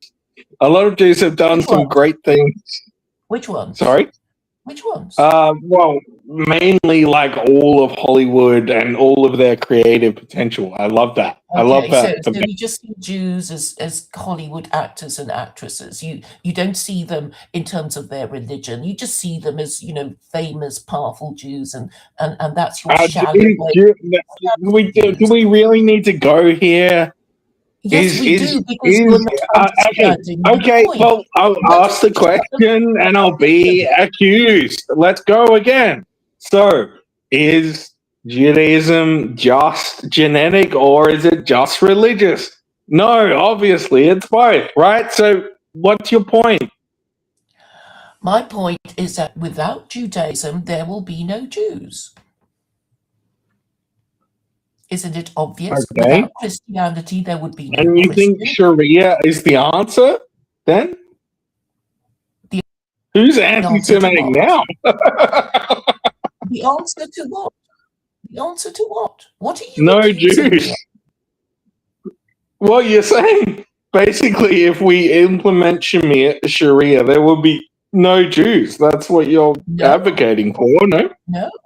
No. Because Well, explain why not then. okay, why don't you read the book instead of assuming all these kind of stupid things like, oh, Sharia would mean the extermination of Jews and Christians and non-Muslims. Is this what you think? No, I'm just trying to get to your these stupid things? Okay, let's relax. We've gotten way too fired up. Let's relax. Stupid things that Sharia would exterminate Jews. Okay. Who ever said that? Okay. Are we chill? Can we chill? Well, can I make my point? Please. Because you don't even know what it is. You just keep wanting to talk over me. You keep wanting me to finish talking so you can start talking again, right? But do you even know what I'm saying? Okay, I see you've muted yourself. So I'm saying the reason why the most powerful religious groups in the world are the Abrahamic religions is because they are known as what is called organized religion, and organized religion is better at organized violence, and this explains the success of the Western imperialists. I finished. Did you understand what I was saying? I did, yeah.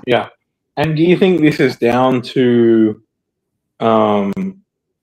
their construction of effective societies, i.e., like you said, organized violence and or maybe like breeding practices? So there's a level of order above the average citizen that allows for someone to be part of the system that is like, both happy and or effective within that system. No, that's not what you're saying? If you were being logical, you would say, what is organized religion, right? You seem to agree with me that organized religion is better than organized violence. So what do you think is organized religion?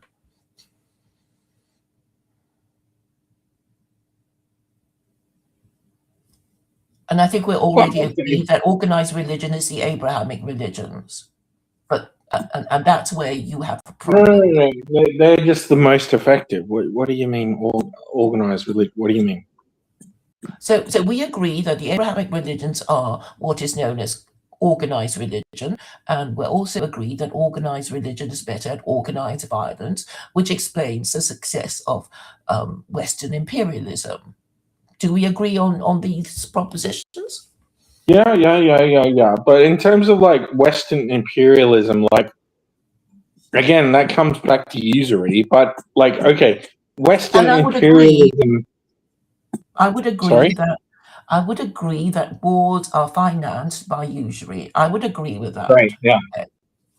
And let's look at World War II, for instance, right? The reason why the mid-century Germans Oh were my God! ineffective. Please don't let us talk about World War II. We're reaching I'm agreement. bolstering So your point, can I Claire. make Can my I just point? finish?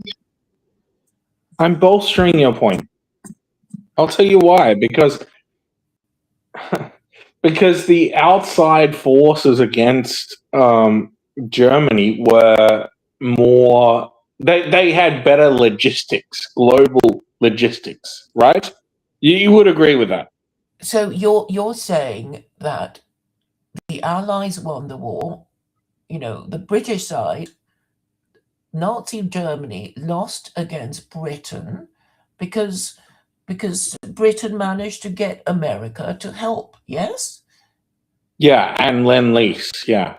And Yeah. the Soviets were given everything that they were, Okay. everything they could ever wish for. Yes, and Yeah. also people. I mean, obviously the Russians had a lot of people, but like to your point, they were more organized. 100%. Yes, and so logistics was the cause of the downfall of the mid-century Germans. 100%. Yeah. So back to theology again. Do you understand why worshipping the most powerful God conceivable is better at getting people to act correctly? Would you agree on that?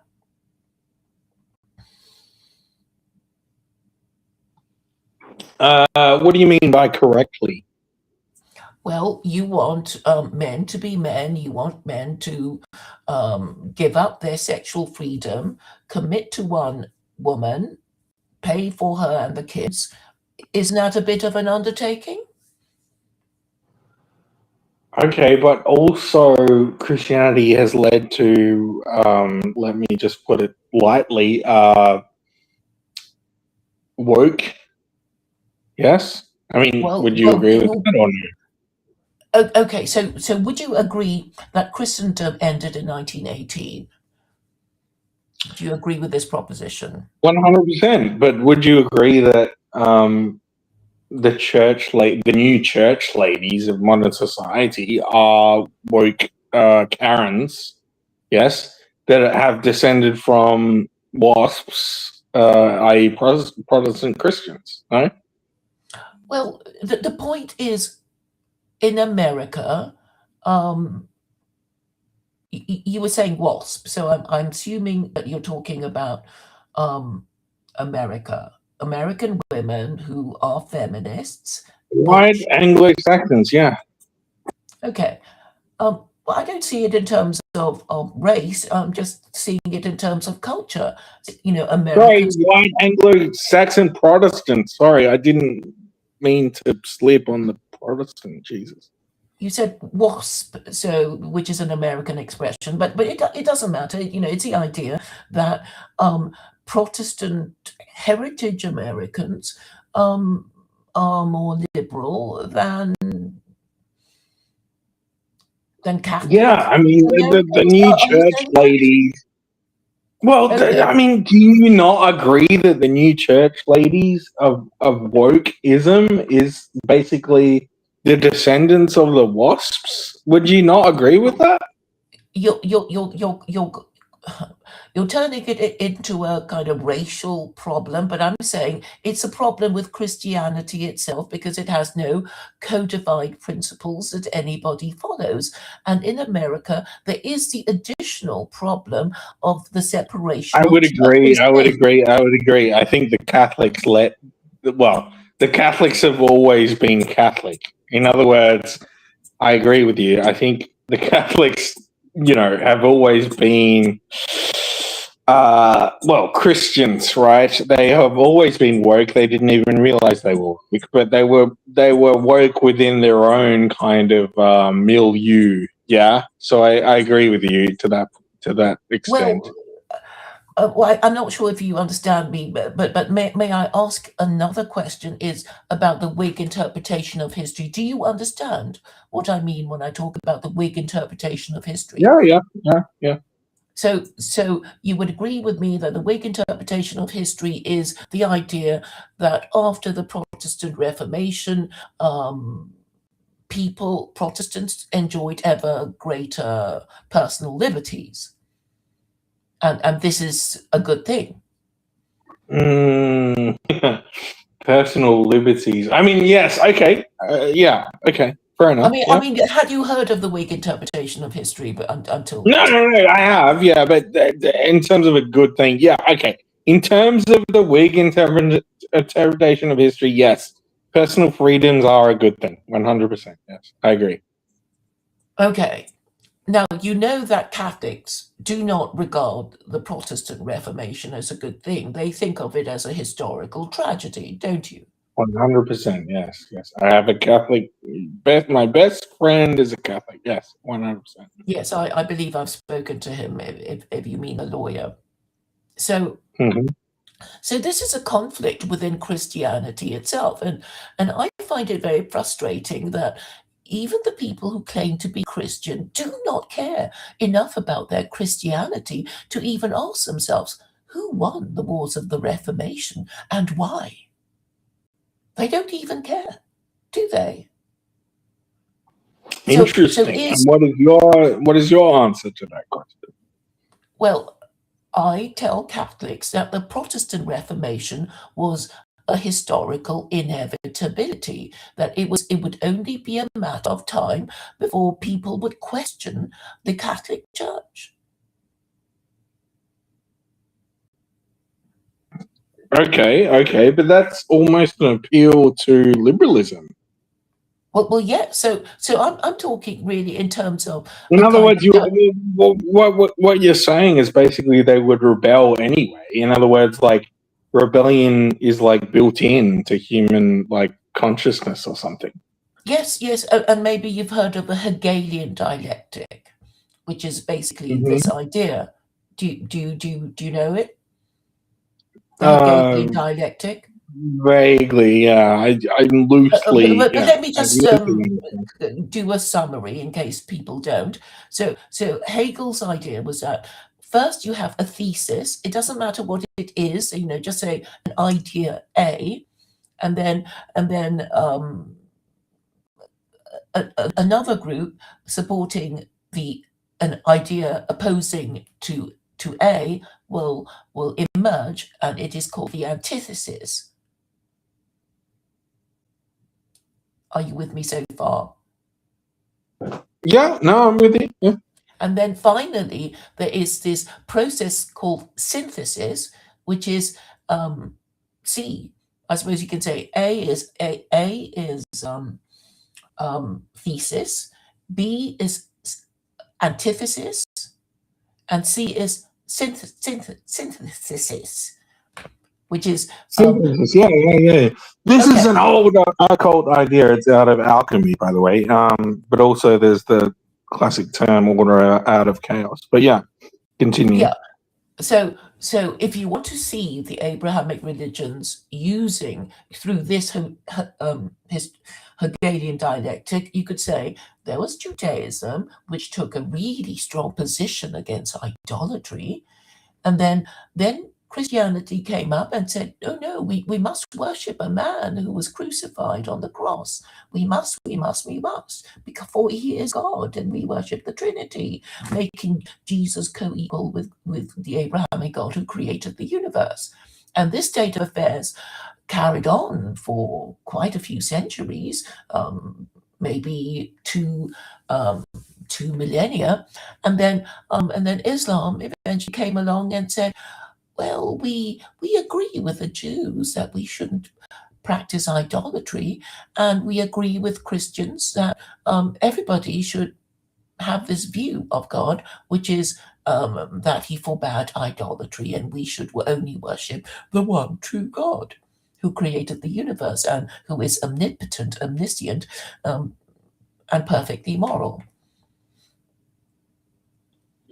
Sure. So that is basically C, which is the synthesis of the Abrahamic religions. That is Islam. Oh, okay. Interesting. Interesting take. Well, I mean, Do you think like? Yeah, no, I agree. But do you think like So okay, we're talking about the fall of well, it's not necessarily the fall, but the development of Western society, modern Western society. There, that's what you're sort of addressing. But like, can we not say that? So, what was the reason why Romans adopted Christianity? Because like well, before that, I mean, they just stamped out rebellion, right? Like Hadrian and other people, like they raised the temples in a certain part of the Middle East to the ground, and then it was game over, and they moved on. So, like, what happened there? sorry, can you repeat what you're saying, that Jews lost the Roman Jewish war? Is that what you're saying?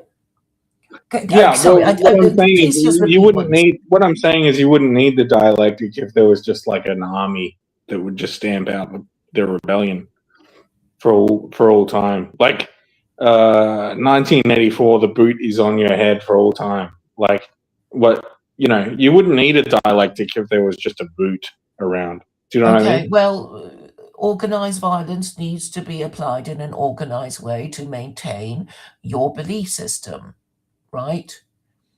And Christians would do it by burning heretics at the stake who deny the religion of their Would you monarch. argue? Would you argue that Emperor Hadrian was before the conception of Islam? Would you at least like admit that? So what are you saying Hadrian did? I'm sorry, you went on about a few, you mentioned a few Roman emperors, and I've forgotten the point that you made. Could you repeat what you said? Okay, I'm saying before Abrahamism impacted on Western society, there were certain pagan emperors that stamped the rebellious nature of a certain people within the Middle East Okay, a so number you're of saying, times, and then that shit was over. Okay, and then there was okay, some kind you're of trick, talking about the or like, Christianization of Rome, weren't you? yeah. But what I'm saying is like, why? What my question for you, Claire, is how did the Christianization of Rome happen? Through the Emperor Constantine deciding to Christianize Rome and calling the Council of Nicaea and passing the Edict of Milan, tolerating Christians when previously they were persecuted. So, in other words, if here's my kind of take on this stuff, right? Please try If and we understand what I'm consider, trying to say. Well, I don't want this to be a discussion because it's so important that you understand what I'm trying to say. I know you're going to, have some long, complicated story, but I'm just saying. Your next question, I had hoped, would be why? Why did Constantine decide to Christianize Rome? That would have been, a logical question to ask if you don't agree with me. Hmm? but that's just fueling your narrative, Claire. And again, Okay, you're okay, a you bit don't like want to you're feel a my bit like a narrative. weak. You're a bit like a weak, Claire. You're a bit like a weak. How? Well, because um, you've basically anointed yourself as the ultimate authority on stories. Okay, so you have an And alternative story. in fact, That's brilliant. it's so bad that you haven't realized the historical nature of the stories that you're telling. I don't know what you mean. I am referring to history. I do not deny that I'm talking about historical events. So, and yet you still say that they're just stories and this didn't happen, or it doesn't matter. I what mean, am I denying happened? okay, well, you're not completely denying it, but you're very slippery. All I'm right, not being continue with the slippery. fucking thing. Okay, why did Constantine convert? Tell me. Because the old imperial cult was failing. So nobody believed in the Greek pantheon of Zeus coming down from Mount Olympus and doing stuff, and he was king of the gods. That's that whole story. The Greek pantheon was not believed in by the Romans or the Greeks. It was just a story, and they didn't necessarily believe in it. Hmm. So, and the problem with In other not words, in believing. other words, in other words, the collapse of society relies on belief. Is that your argument, Well, or? yes, because you may know something about Buddhism, and one of the Four Noble Truths, or well, one of the Eightfold Paths, is that right. I don't know if you've heard right thought, right speech, right action. So it's all got to be correct, or the thing will be wrong. The speech will be wrong because the premise was false. Right. So everything you have to start from the theory. Is that theory correct? And then you might say, let's do this thing based on my conclusion, based on this fact. And then maybe it will be successful. So it's like, okay, an example would be Christopher Columbus. He said, I think the world is round. And then he said, he thought to himself, I can prove it by sailing around the earth. And he did. Yeah.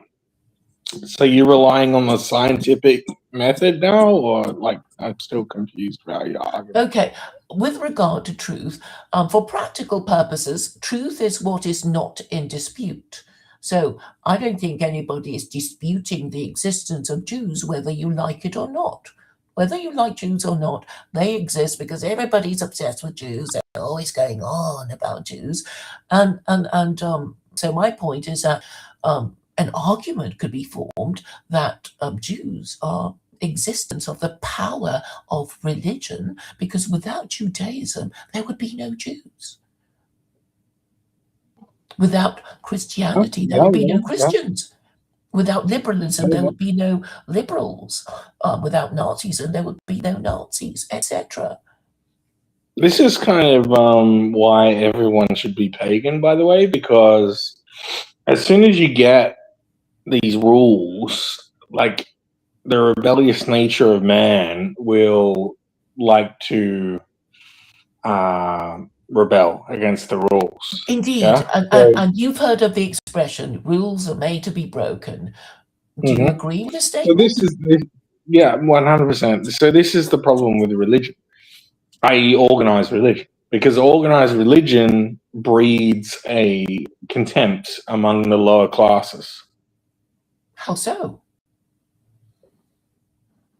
Well, because everyone that doesn't want to participate in the organized religion uh, rebels, or not even that. They create alternative societies, i.e., the hippies or the travelers in the UK, or I don't know, There anyone will else, always be the dissidents. criminal underclass, or so. This is the Okay, problem with it's not organized really a religion. problem at all.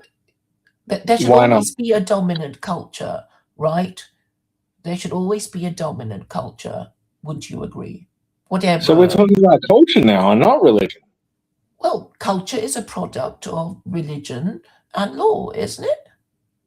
I mean, yes, certain cultures are, but that's not my point. My point is, it would be better for people to believe in Loki instead of the devil. In other words, Loki is just a trickster god that comes in and creates chaos every now and then, and Thor is like an antithesis to that. And you can just like live within that happy medium of, like you said, the Hegelian dialectic, right? Whereas if you have like an immense force above you that you can't control, what are you going to do? Well, you're either going to join it, or you're going to rebel against it, or you're going to commit suicide. So, like, there's no other options. I.e., like, paganism creates a happy medium, whereas organized religion just creates, what would you say, How a do you devil. know? It You've never creates it lived in a creates pagan Satan. culture.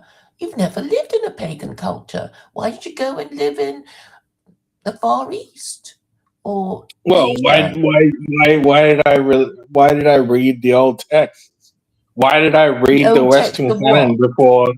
before Christianity existed? Why did I read those texts? What Why did text I are you read talking pagan about? texts? What text Well, are you all talking of about? them.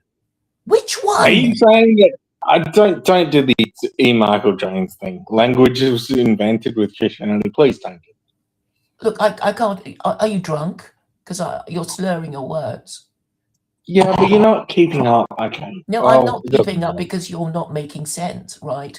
So why don't you shut up and listen to what I have to say?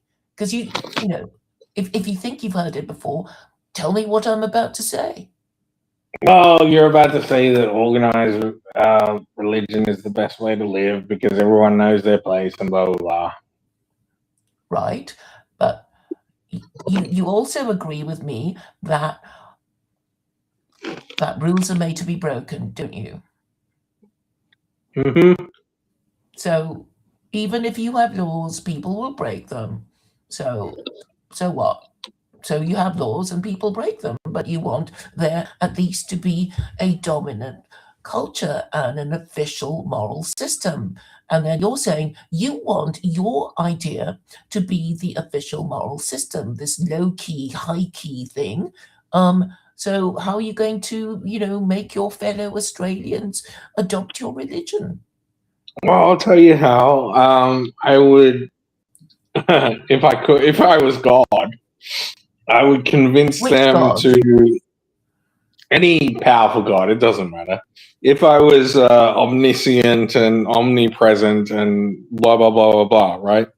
If I had the ultimate power to influence everyone's minds, I would tell them to reject all organized religion, and then they can make their own way in the world. Well, the narrative of the Abrahamic God is that he gave us free will. Okay? So he allows us to form our own stupid opinions and worship them. Right? That is Again, a this is a narrative. magic trick. Yeah, it's a magic What? trick. Anyway, I'm done. Thank you, Claire. I know, we thought we were going to get somewhere, but I'm very stubborn. Thank you. It's Why do been a you want great to be conversation. stubborn? Okay, well, thank you for Well, coming. I'm because glad I'm a you. human and I consider Why didn't you myself just try and keep it? Why didn't you just try and understand what people are my saying own and then you'd God. be you are your own God. That's how you want it Oh, to be. every human is, yeah. Yeah, well, that's atheism, and that's why it's so dangerous because then atheists will be saying to each other, "Who are you to tell?" And that's why you need a Well, at least hierarchy. my ancestors will remember me. That's all I care about. But you're not sure if your ancestors are well, are they immortal? Well, immortalism is genetic, i.e., like if I have kids, they will live, and then they will have other kids, and then immortalism is implied via the genetic process of breeding. Um, well, the narrative of the Abrahamic religions is that we all have immortal souls that will travel to meet God after we are dead, after which, after judgment by Him, we will be enjoying eternal bliss or suffering eternal torment. That is the narrative of the Abrahamic religions. Yeah, that's a sick narrative. Why is it sick? The Egyptians had it correct. Your The soul will Egyptians are be extinct, weighted. The ancient Egyptians had it correct. Your but they're soul will be extinct. weighted against a feather. What does that mean? What does Find that out when mean? you die. Find out when you die. That's what it means. Well, what is wrong with hoping that good will be rewarded and evil punished in this life and the next, and Because regarding it's a delusion. It's a why? delusion, and the concern with good and evil should not be put on an individual's mind, because individuals are so fucking retarded. They will never conceive of this idea, at least in a complex form. I.e., if you believe that evil, the ultimate kind of evil conception of evil, will be punished, then what's the, like, you may as well just like jump off a bridge, because evil will never be punished. I.e., what you conceive of evil, you should never have even known about anyway if you were living a life that was not subject to mass media and mass news and everything that's going on around the world. If you lived in a simple community, you would never know what true evil is. Well, we And have to if you deal with did, evil as we find it. So we can't yeah, be, and you put them living in a in bog. this, You put the hypothetical, people, you put the evil isolated people in a bog. community. That's what the ancient Britons did. You put them in a bog, You haven't got a and you time and you machine. and you and you and you throw the sword in the bog, and you go back to regular Yeah, life. we don't have a time machine, do we? So, that option is well off the menu. So we can only deal with things as we find them in our lifetimes, and we don't have the option of sending ourselves off to some isolated community. So Yeah, and you haven't because defined community evil. is evil. You haven't defined evil, have you? It's whatever you don't like. Oh, that's an interesting concept. Are you Well, saying if I was a pedophile and I liked abusing children, then I would be not evil? Is that what you're saying? well, I'm asking you to define evil in one sentence, and I doubt you'll be able to do it. But I can do it. I can do it. But what's your definition then? Well, evil is what is forbidden by God, and good is what is commanded by Him. Okay, Nice and easy. I'll give you my definition of evil. Evil is anything that corrupts and or hurts and or brings suffering to people. That is what evil is. Right. So, have you heard of the no-hide laws? Have I attempted to discuss them with you? These are the laws that the Jews would like us to live under, yes? Do you find any of them objectionable? The first three, I think. What it is, like, no God beyond any other God, I think is one of them. That's No objectionable. idolatry, no blasphemy, no murder. You Yeah, don't I like. mean, yeah, again, all of them really, because murder in certain circumstances is justified, I would say. So that's a retarded law also. Okay, but so you think there should be no laws against murder in your country? Well, I mean, it's a simplification. I mean, are you saying that if a pedophile takes my daughter into the forest and kidnaps her and like does things and murders her, are you saying I don't have the right to murder that person? Well, executions is legal, state sanctioned homicide, right? So if you, So you're treating I think I think you're because you tricking hate God Jews, then. you know what? Are I you think saying because you you want to hate trick Jews, you're God? actually Claire, do going you to. want to trick God? Do you want to use language? Do you think God doesn't understand language, Claire? Is that Yes, what it you're saying? does. You're the one So it's a who silly doesn't conception. understand language. It's a So silly so the conception. no-hide So laws what are I'm saying actually, is murder is justified, or execution is justified, or any yeah. other word for that act. No? So I get it that because you hate Jews so much, you're going to quibble about murder being against the law. What about robbery? You're going to Are say we it's okay talking? Are we because you talking hate in Jews. words that mean things, Claire? Are we saying sentences that mean things to each other? Well, I Are think we you making understand. sense to each other? I mean, You're saying that's a you silly have a argument. problem with the law You're making a forbidding silly murder. argument. Is that it? You are saying you hate Jews so much that if they say murder should be forbidden, you're Never going to said say, anything "Oh about yes, Jews. yes, let's have it because I hate Jews so much. I have to Let's talk allow about the it because law in Jews itself. said no murder is allowed." So let's go on to theft. You're going to say, because Jews say theft should be forbidden, you're going to say, let's allow it. And if they say sexual immorality should be forbidden, What are you're you going to say, talking about? let's allow it. You're So you're like a saying you have a you're like a problem. goth You're teenager. saying You're like you're a saying you goth have a teenager problem. that has just discovered Marilyn Manson. You're a crazy person at this point. Are you saying You're the one who's saying you have a problem with a law forbidding murder. Who's a crazy person? why should I not have a? Oh my god. Okay. Okay, So you're you're going to leave saying it, the or you're going to law? say you're going to say What you're because saying is you're going to create God via the law, is what you're saying. what? In other What? words, if the law defines language and judges people on their own actions via language, then that is justified and good. That's what I you're have saying. no idea what you're saying. Well, this is your problem. You don't keep up with complex thought. Well, if you can't express simple thoughts and you make outrageous claims like, well, if Jews say murder should be forbidden, then I'm going to allow it. And then The reason what why was the I last said stupid that thing you just again, said? I'll say it again. So, okay, I use God as an example, right? And God, in my mind, isn't like the Abrahamic God or anything like this. God is just a simple logical fallacy. So, in your mind, Why would you worship a you're logical saying you should fallacy? not murder. Let's just stick Why on the would you murder. worship a fucking logical fallacy? Well, that's my question.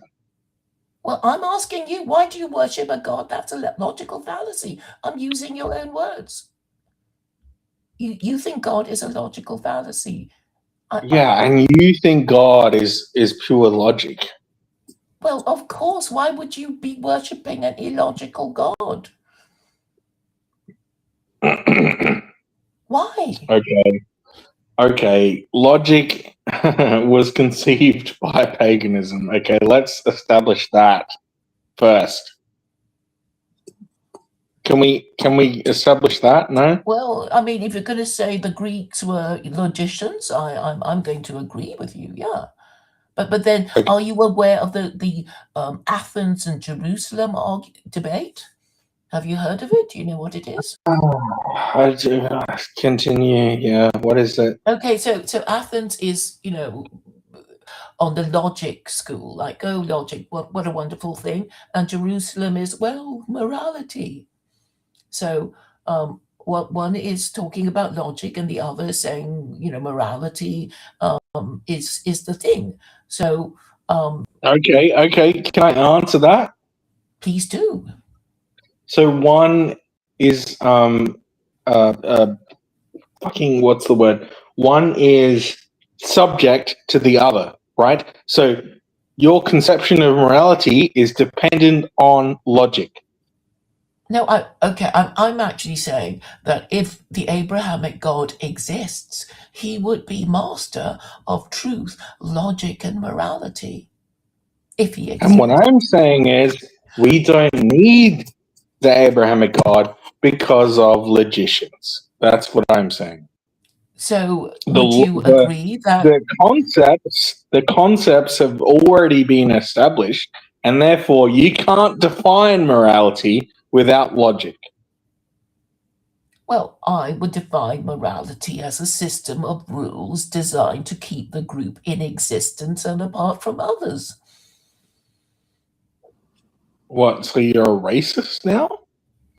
Well, there's Sorry, that was a cheap shot. That was cheap. I didn't mean to. not necessarily. I mean, even Jews allow converts. Christians certainly allow converts, and Muslims say they're not allowed to be racist at all.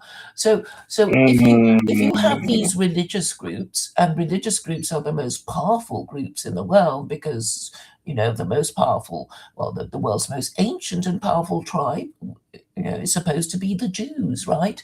And then we agree that without Judaism there would be it's a no trick. Jews. All power is driven by force. In other words, concepts have no power. Who's suffering from the weak history view now, Claire?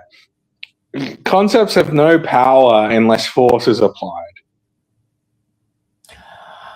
Well, we are still capable of having a debate, a discussion about these things. I don't think I'm required to kill you or you kill me, because, well, there's a long distance between us, and there's no need. So we can just talk in a civilized way, and In other win words, the if we were in the argument same room, using.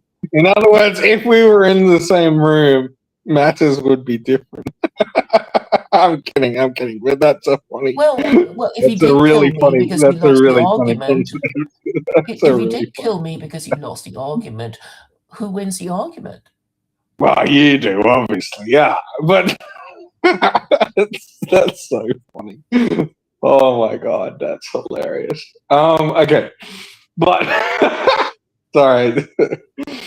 Yeah, but I mean, you would kind of admit that, like, in terms of like tricking God, you're basically trying to use words to get around violence. In other words, you're trying to convince people in their mind without using force, yeah, or logic. Only if they care about truth, logic, and morality, right? Only if they think, well, if I'm wrong, and the information I relied on is incorrect, but yours is correct, I will concede. Obviously, you need to be able to talk to reasonable people who will admit it if they know they're wrong. Yeah, but like, how do we define wrong? Because if we're using the morality argument, I mean, you've already lost. I mean, you may as well just like talk to Richard Dawkins or something. How is morality lost? People are talking about religion. In fact, I've read articles about people being more religious now than they were, well, before. So, what explains Okay, it? but that's just like, you may as well just talk about anything at that point. You may as well like come in to a what's the religious group in? You may as well talk to some Mormons about a great dragon that you saw in a dream or something, or you could project some drones into the sky in a Amish community, and you can say, "This is the great dragon that told me everything I need to know." So, like, what's you know? I wouldn't be. There's so I many wouldn't be ways talking that to you could do Mormons it, but or Amish. it's all deception. Well, I wouldn't be bothering talking to Mormons or Amish. I would be, well, talking to more Yeah, powerful because they're religious easier groups. to deceive. I mean, I don't. I didn't hear your question. I'm afraid the audio seems a little ropey. yeah. I All mean, right. Well, that's a good chat. Thank you, Claire. I think thank you for coming. get some whatever. Have a good night. Goodbye. Good night. Bye. Okay, I'll just have a look at the comments before I go. It's so frustrating, really. I mean, it's so obvious that the Abrahamic religions are more powerful. than the non-Abrahamic religions. And out of the three Abrahamic religions, Christians and Muslims are always complaining about Jews, suggesting that they think, whatever the truth of the matter, that Jews are more powerful than Christians and Muslims. So we might conclude that without Judaism, there would be no Jews to complain about, but then without Judaism, there would be no Christianity or Islam either. So, how are we to resolve this conundrum? I would have thought that if you take Jews out of the picture, that if you're Gentile and want to remain Gentile, there's only two possible religions if you're a Westerner and a beneficiary of organized religion, because it is only through organized religion that Western imperialism has been so successful.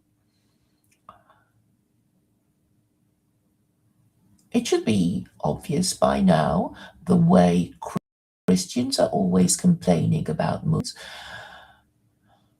that Christianity is the religion that is waning, losing power and losing numbers, and Islam is the religion that is waxing, i.e., gaining numbers and gaining power, in particular through the conduct of the US-Iran war so far. The other thing that comes to mind is Rob's inability to comprehend that the most powerful being conceivable would be logical rather than illogical, and moral rather than immoral, and knowing everything rather than not knowing anything, because the whole purpose of worshipping something is that we think it is better and more powerful than us. Why would we worship somebody whose fate we would wish to avoid? For example, an executed blasphemer. That seems to be illogical to me. But then Christianity is, in fact, illogical, while Islam is very logical and very easy to believe. And once you do believe in it, all the arguments flow from one to another easily and logically, without having to tell lies, having to invent weird lies that you have to force people to believe in order to win the argument. And if they reject it, Christian monarchs would have to burn their subjects at the stake. That was how Christianity was enforced in Europe until the founding fathers rejected that kind of, well, totalitarian oppression from absolute monarchs. And that was why they founded their constitutional republic. So the most important and distinctive things about about America is that A, it's a republic; B, it's constitutional; C, it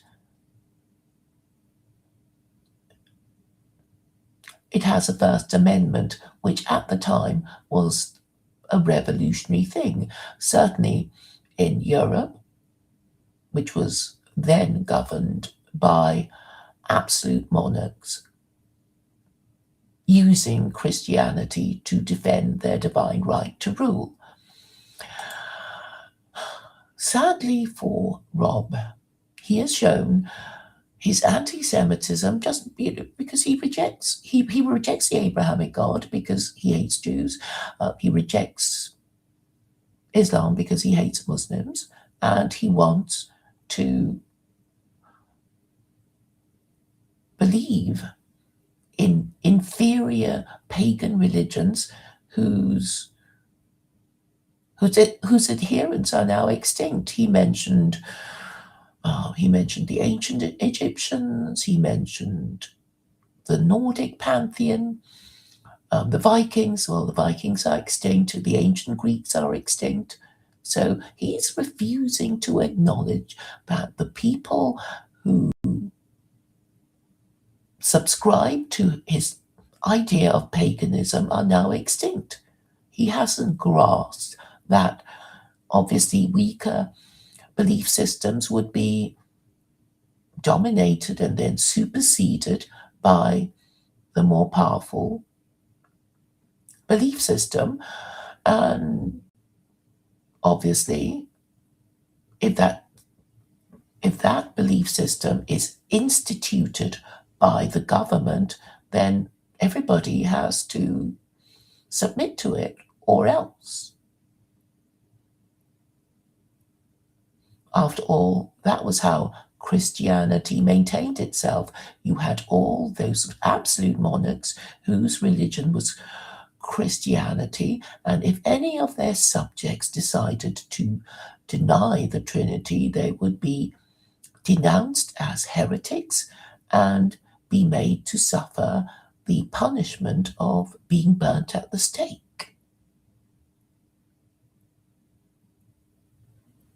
And this was what the founding fathers were rejecting. They rejected monarchy, and therefore they rejected the religion that supported the divine right of kings to rule.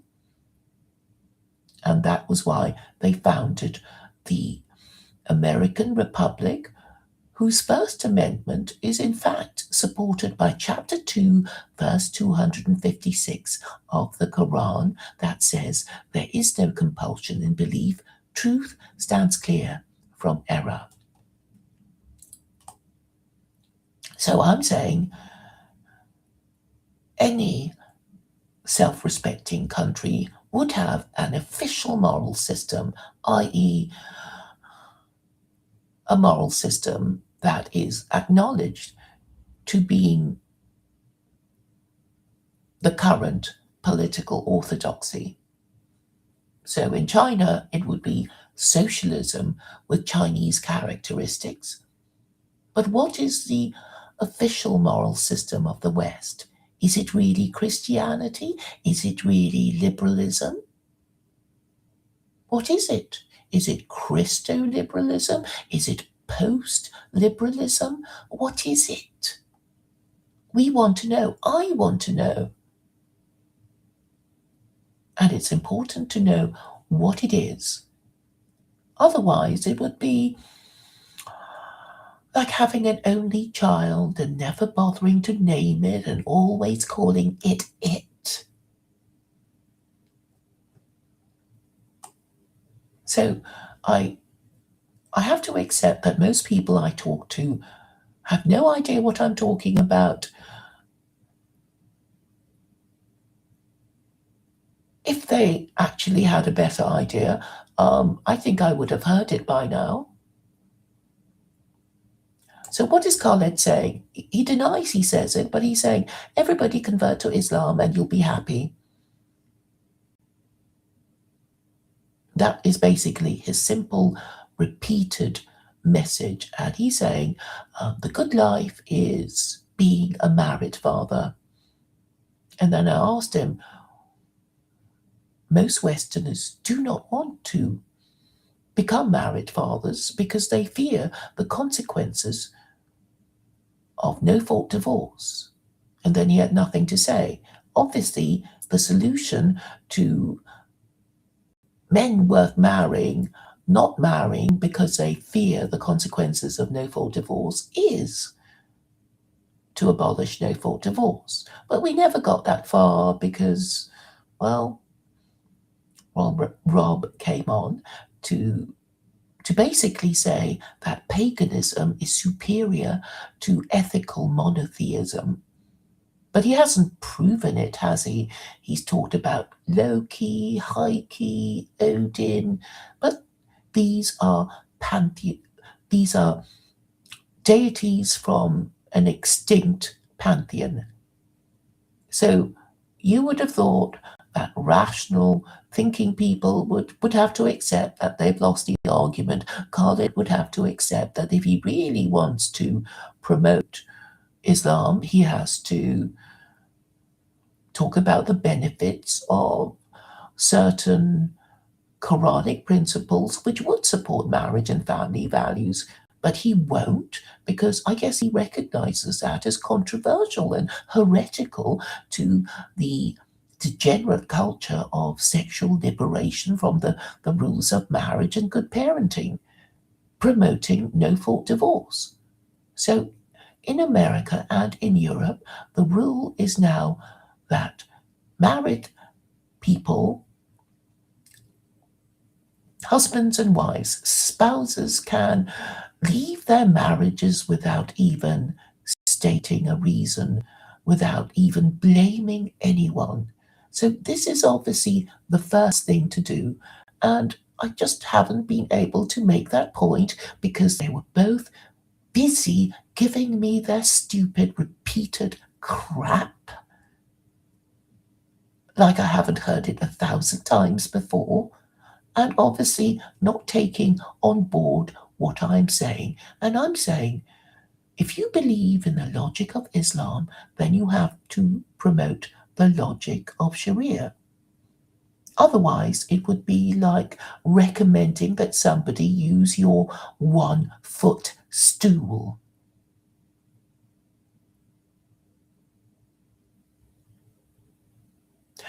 So Rob, well, I think he said it to me before. Oh, I would convert to Islam in order to find a woman to marry, but I'm a bit afraid of mosques. Well, what does he think is going to happen in a mosque were he to visit it? I think these Muslims would be welcoming if he would look up their website, if he would look up their open day or whatever, or call the imam and ask questions and ask when it would be okay to visit. And, I'm sure they wouldn't behead him as soon as he walked in through the door. But it's all this pretense. And yes, I know that Rob's an alcoholic, so he probably wouldn't ever get round to doing the obvious thing, reading the Quran, talking to Muslims, conducting a proper investigation. He just comes online to promote his pagan ideas that he cannot justify.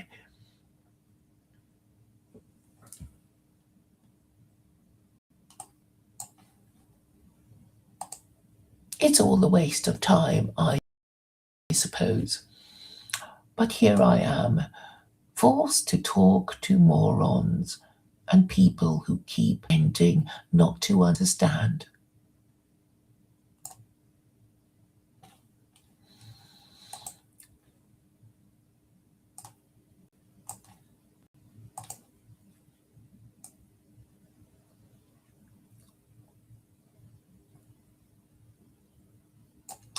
So I see a comment by Deja Vu You, who said, I was pretending I didn't know what Rob was saying.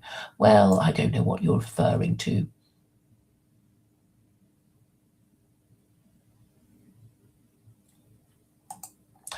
So another puzzling comment by DeFreak, who says they learned from the Roman Catholic Empire to separate church and state. So I don't know who you're saying learned from. Learned what? Okay, that's another That's another problem. People who can't use clear grammatical English. I have to say, what do you mean? Who are you talking about? Blah blah, and I won't get an answer, will I? Because just people with their fucked up minds express themselves in this fucked up way, so nobody knows what the fuck they're talking about, including the person typing the fucked up sentence.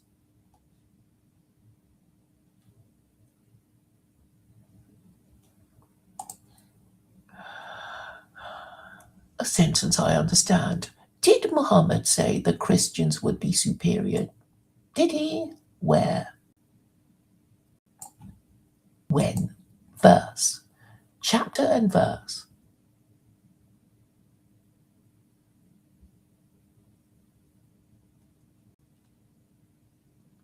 So the freak is pretending that chapter 3, verse 155 means that the Trinity is true.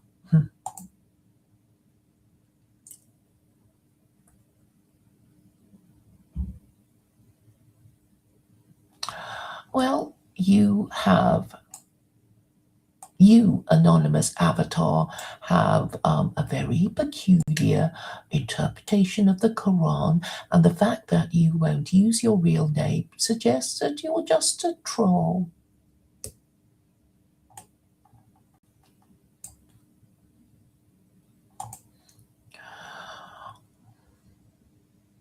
What about Shia and Sunni? As soon as Muhammad died, Islam was politically hijacked. By whom? By the sectarians? Well, the Quran does warn against sectarianism, so because Muslims ignored the warning, they suffer.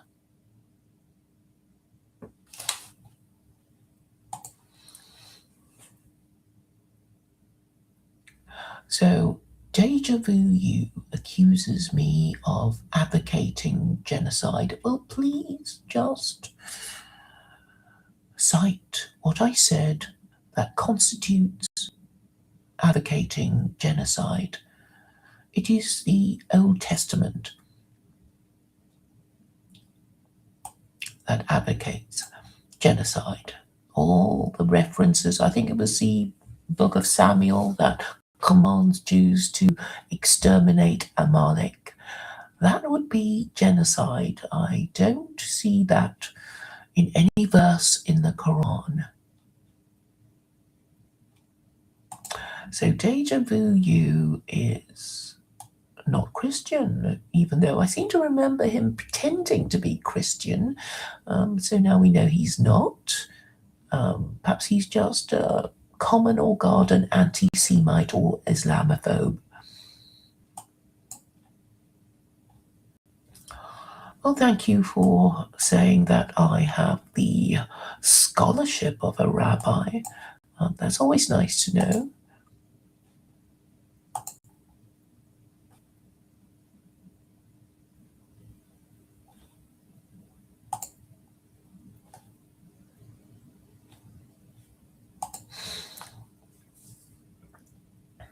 Deja Vu also says, I am pretending we have no laws against murder or theft. No, I wasn't saying that.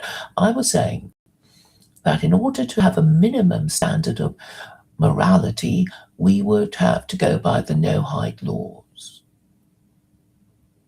And then immediately Rob said, I disagree with the first three, and the first three are prohibition against idolatry, blasphemy, and murder. And so I said, what's your problem with murder? And he gave the usual stupid reasons, like, so what happens when we kill people in battle? He didn't even say that. But anyway, obviously homicide is a big category, and it could be divided into legal homicide and criminal homicide. And obviously legal homicide would be, I suppose these days, assisted suicide, because it's no longer against the law to either commit suicide or assist someone in dying. So we have these ideas such as MAID. I can never remember in Canada.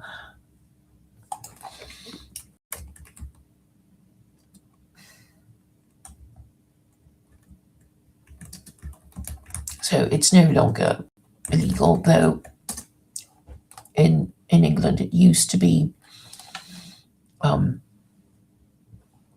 a crime to commit suicide. So MAID is medical assistance in dying.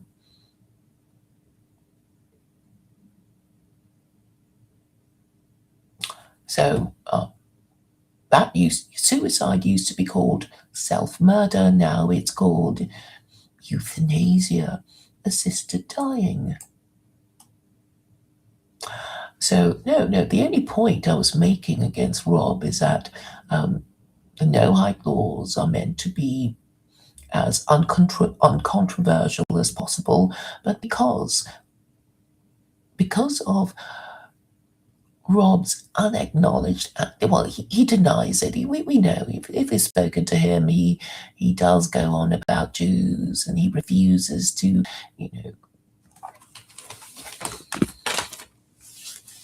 he refuses to distinguish between the observant Jews and the non-observant Jews. He refuses to distinguish between the religious Jews and the secular Jews.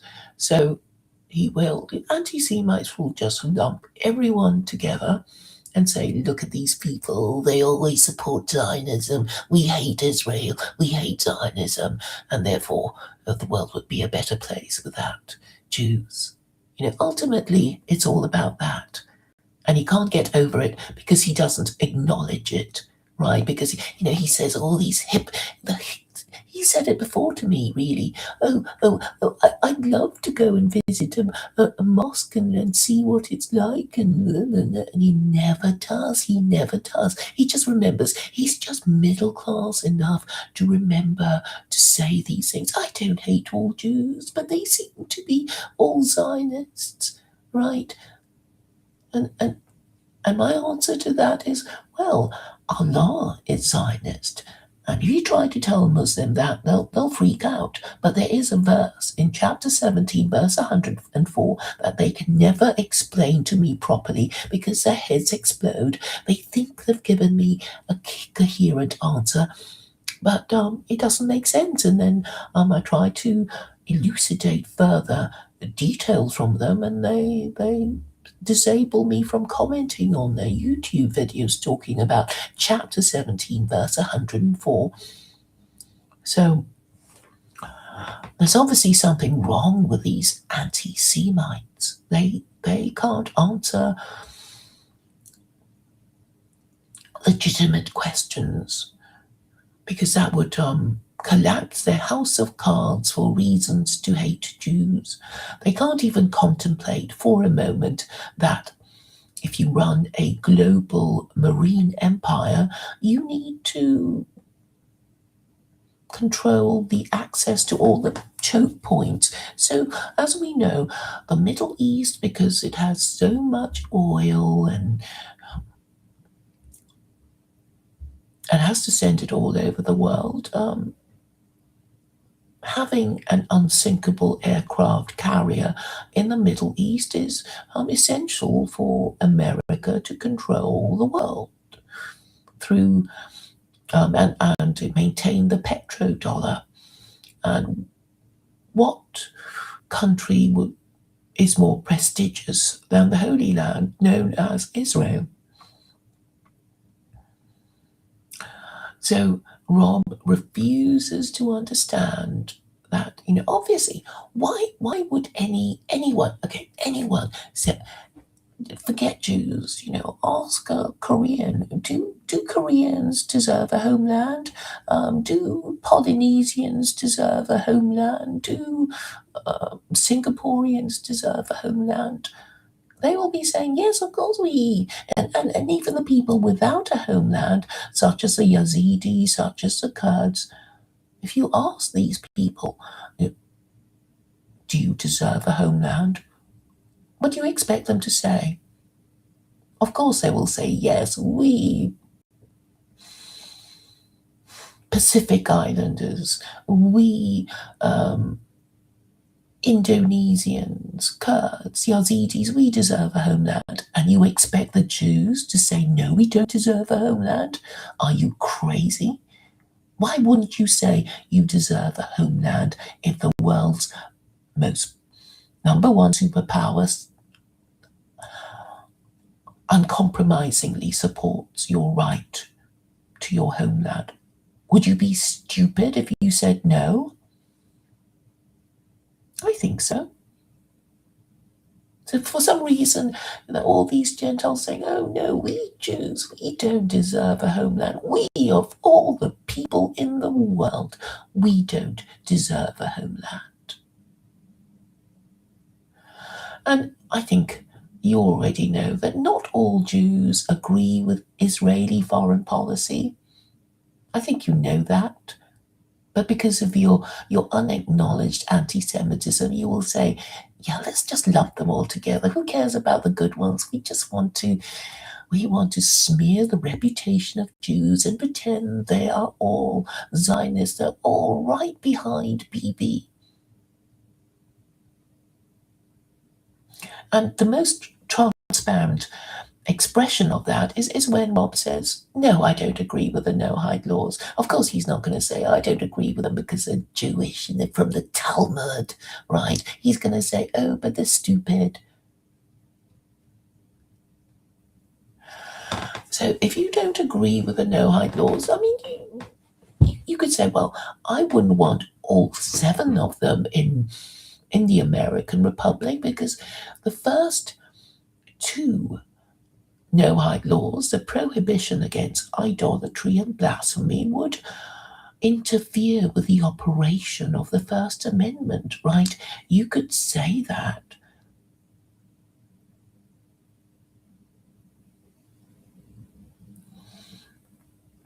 So, what religion supports the First Amendment? I would say the Quran, which is the holy book of Muslims, support the First Amendment with chapter 2, verse 256 of the Quran that says, there is no compulsion in belief. Truth stands clear from error. So, that would be the book of rules that honest, rational, and moral Americans should be able to agree on. But sadly, most of them are not honest, rational, or principled. And that's why I can't get through to them. I would have thought an empire, a global empire, would have produced an intellectual or 2 capable of understanding what I'm saying, but not a bit of it. All I ever talk to are morons and people who lie to themselves or who are drunkards and have mental health issues or just can't understand what I'm saying. So the reason why I get so impatient with Khalid is that he thinks it's enough to keep proposing his one-legged stool. Oh, everybody just become Muslim and be happy like me. That's what he keeps saying, without going to the extra step of saying the only way to make the government support marriage and family values again is sharia. He won't do that because I guess he senses that it's a bit controversial and he doesn't want to upset all these Christians who can never, if they're Islamophobes, you'll never be able to persuade them. And he keeps talking to, or he's currently talking to 2 Catholics. And he always lets them get away with, their Catholic nonsense because he wants to, quote some irrelevant verse of the Quran at them to show how nice Islam is. And it goes right over the heads of everybody else. And I know he doesn't listen to his streams. He has no time, right? He has no time to listen to his streams when he doesn't get any of his points across. And nobody listens anyway. Only people like me, listening to see if anything he says has any effect on people like E. Michael Jones and this Nathaniel person who is well, let's just say he's an oddball. He's an American who wants to abolish the First Amendment and thinks Catholicism is the way forward for America. and he keeps coming up with nonsense, and Khalid keeps letting him get away with his stupid crap. I think my position can be likened to some kind of football coach. And it's like every time there's an open goal, Khalid just prefers to score an own goal instead. He can just kick it right in. There's just nobody there, and it's not even offside, but he'll just not ask the obvious question like, how is Christianity not idolatry? How is Jesus God? It's just too easy to remember questions. He won't make the point.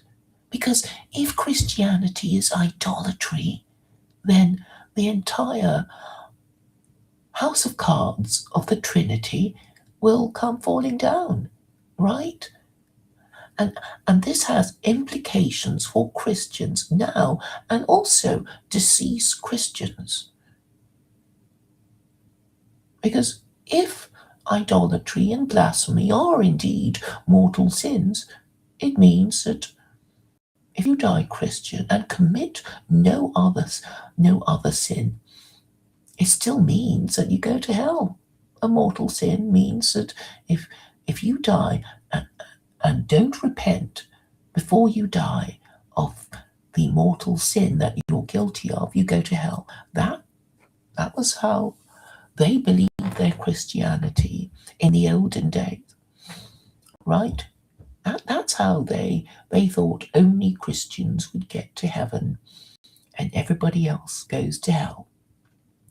And the Noahide laws are in the Babylonian Talmud, and they say that, well, we Jews have to obey 613 laws, but Noahides, also known as righteous Gentiles, they just have to believe in the same God that we do and not worship idols. They mustn't blaspheme, and there should be laws in their society forbidding murder, theft, sexual immorality, eating an animal while it's still alive, and also have a court and legal system to administer all these laws.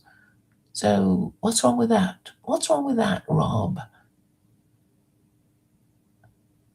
So I think I will have to keep making the point about the Noahide laws as far as Rob is concerned, and expose all his unacknowledged, acknowledged and unacknowledged. He obviously when people say, oh, I can't mention the name of those people, it's like then anti-Semite.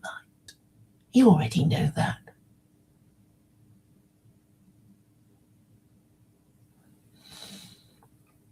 So Rob refuses to make the distinction between observant Jews and non-observant Jews. He refuses to make the distinction between righteous Gentiles and righteous Jews and unrighteous Jews. Obviously, righteous Jews would take idolatry seriously, and unrighteous Jews would not take idolatry seriously, or the Noahide laws. And that's how you tell the difference. But he either can't or won't make the distinction because he just prefers to lump them into one group and complain about them collectively.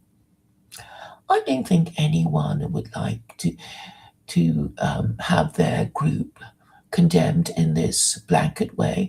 I mean, it is technically true that all men are rapists. No, I apologize. It's an easy mistake to make.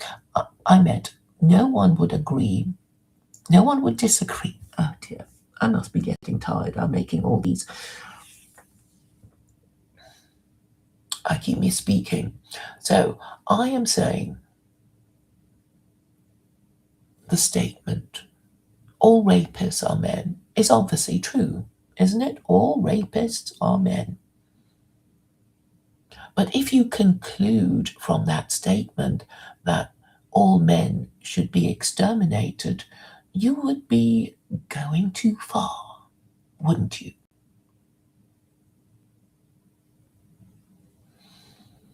You could say all sluts are women, all murderers are human beings. And it would be logical, I suppose, if he said, well, I don't want any more murder, let's exterminate the whole of the human race. I don't like sluts, and only women can be sluts, so let us exterminate all women. I don't like rapists. If all rapists are men, let's all exterminate men. So do you see that you need to refine these categories? And obviously, the next question to ask, if all rapists are men, are all men rapists? And the answer is, of course, no. If all sluts are women, are all women sluts? The answer is no. If all murderers are human beings, are all human beings murderers? The answer is no. Aren't people capable of just going through this step? Because obviously, if you're an anti-Semite, you'll just say, all Jews are Zionists. All Zionists are Jews. It's not even correct because there are Christian Zionists, and Rob isn't aware of Christian Zionism. But since he insists on, doing his data dump on me, he hardly ever listens. It's like, I've got this idea, let me tell you all about it. I've got this idea, let me tell you all about it.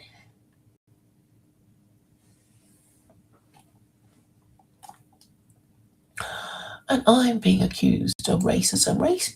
Racist against which race?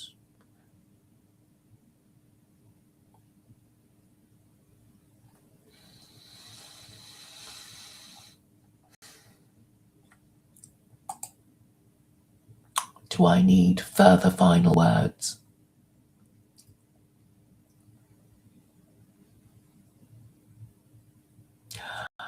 My final words are on miscommunication.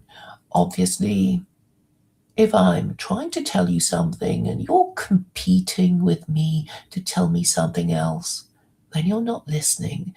You're just waiting for me to shut the fuck up so you can tell me your thing.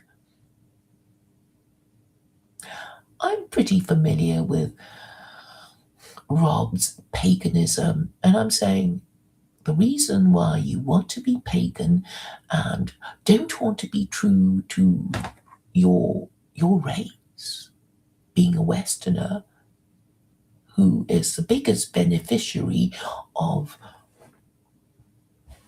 imperialism, which is only possible through the sustained use of organized violence, which is only possible to be done effectively when you have organized religion. You're not being true to your Western identity.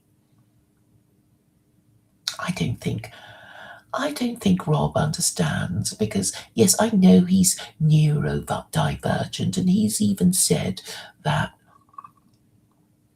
his ADHD is his superpower. I think he just means that he can use his ADHD as an excuse against not being able to understand stuff and behaving badly and being a drunkard, not capable of understanding what I'm saying or not capable of remembering what I'm saying. And so we have to repeat it again every time he comes to talk. It's about the same thing with Khaled as well. It's white people, they're killing themselves, they can't marry, they don't want to marry, they're not even having sex. It's like, yeah, what are you going to do about it? And he's going to say, let them all become Muslim. And then I say, well, they would rather die than become Muslim, the way you're putting it. You can't even sell the actual political this life advantages of Sharia because you're too afraid. You're too afraid to actually upset these Christians who have no arguments. They have no arguments. It's an open goal, so kick it right in. But he won't. It's all the same old talking points until you're so sick of it you want to vomit.